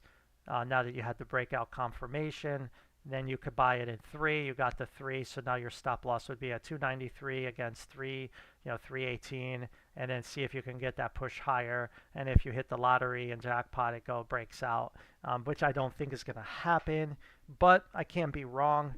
So do what's best for you. Sorry, Sage. One more. Indo, please. Sure, Indo. Indo, I think, will be under pressure until the energy market bottoms. And I would just not, again, it's going to take patience. Like I just showed you all those other small caps. This will take similar patience here. So we're in these connector waves. And again, this is a very tough corrective chart to label, but I'm just trying to label it. It could be still like X like this. I think that's probably how I want to label it. I don't want to label any breakout until the energy market breaks out. So as long as the energy market is bearish, I'm still predicting this to fail and go lower. Ultimately, though, holding these lows, this low, and more importantly, this low, or the setup's lost. But I believe this will play out if just people have to be patient. And then Holo is another one that we have watched over time. Holo, and let's see here. That one, 64%, nice. So obviously it's hit a major low like all these other small caps. There's your low. Let's look at your chart. Got a 1, 2, 3, 4, 5.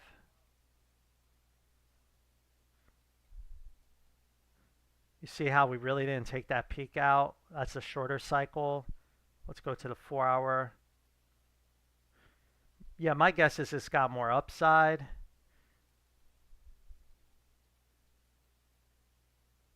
You see how that's in 3? And we ran that high back. So so it could be a couple things. We could have a 1 and we pull back in 2 and it's a big flat as the IWM takes a dump, right? If the IWM takes a dump, maybe this goes down with it like this, and then we buy it back at 184 for a mega pump, right? This is nothing compared to what will be coming. So this is, if the IWM wants to like rug pull like I'm showing, I think this is the likely path. Like I showed, Lunar could do that, but there's a chance it could just trade on its own, and it's done a 2 and it's about to break out. And you could use your imagination how high it can go. It's tough to say, but I like to buy it, especially with 5 up here. I like to buy this dip. This dip here would be great. Here is like gamble, and knowing what I know, like think the IWM's gonna do, I'd be really careful. Like again, am I so stupid to say, oh yeah, this is just keep going up, but the IWM's going to 180? Well, I mean, that would be a pretty stupid forecast for me to say that. So I'm not going to say that. So I think the IWM will drop, and this should drop in this too as well.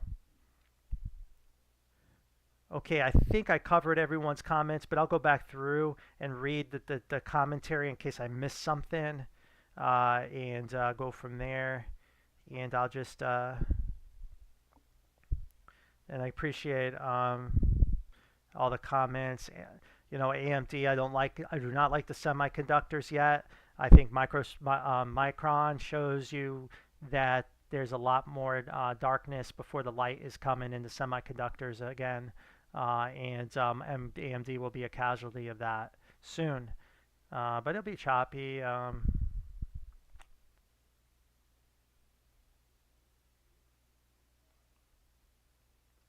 Yeah, I hope I helped everyone out, and I hope it's clear to me that I can be bearish on the market, but give you guys good setups on these stocks. But you should be taking profits.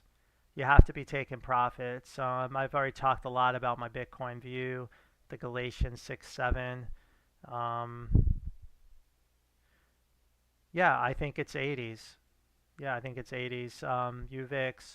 UVIX is a good hedge. If you're really lever long, guys, you can use the UVIX as a hedge play or buy puts even if you really want to do that.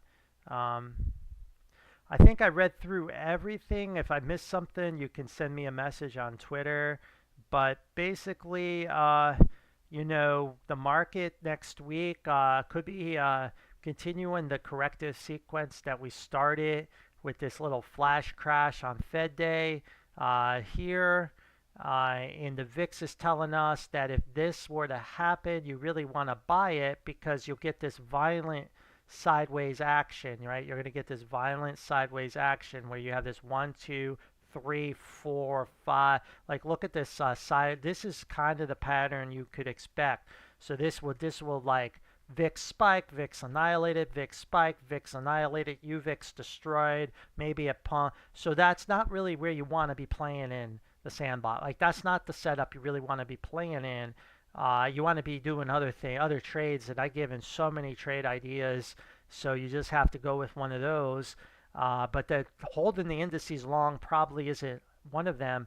But yeah, if it dips down here, maybe you could try to play a violent bounce higher. But you better believe the bulls are going to come back in to defend 572. So if we dump to 572, well, shit. I mean, that's just free money. Go long and take it. Take it. This was free money. This is why I was buying the dip here. Now, did I buy the SPY here? Hell no. I bought other things that had better setups, but the SPY was, obviously played this out. But this will turn into the same thing. And if the IWM wants to do this rug pull down, then when we find a low and we can do this wave, I think the small caps are going to go crazy high. That would be when the GMEs go to 60, 70, $80. That's what I'm thinking. Now, if we don't get this and we wave two just pumps, then it's going to happen now.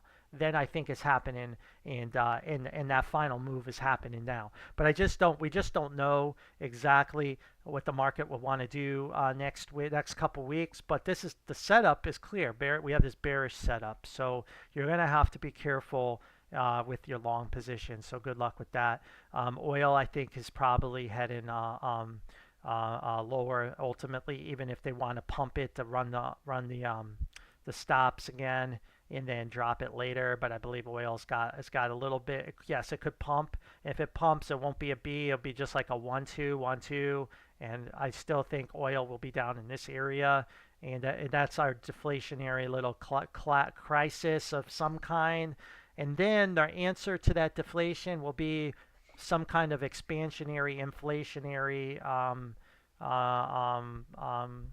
you know, you know, uh, uh, uh, solution, and that's what energy is showing us right now. That's what energy is showing us is going to happen. We get this dump, and then we will be up here. And then when energy is up here, then you could have the grand super cycle, the crash of all crashes, the ages. But then the cyclicals are ready to crash, just like they were in '08 and '09, because '08 and '09, look, that's when that happened right here. We're not. We're trading here. So the chances of oil, so my guess is that the cyclicals are going to act as a floor of the market. And when they do, they'll run. Growth and tech may trade sideways to down or be shitty trades for the next 3 or 4 years. These things will pump the energy, cyclical growth. Trump will grow the manufacturing base again. That shit will grow. And then that'll be too high, too much inflated, too crazy. And then all shit will break loose, probably right at the end of his presidency, and that will be the perfect time. The next election will be the peak, and that will be the perfect time. And that would be like our 100-year cycle time too, right? To have the massive calamity, and then you'll have the energy markets at a peak, like you will, the cyclicals at a peak, Cleveland Cliffs at a peak, and probably your technology either off, lows or in a connector wave ready for capitulation, somewhere like that. That's what I think is going to happen. Good luck, guys.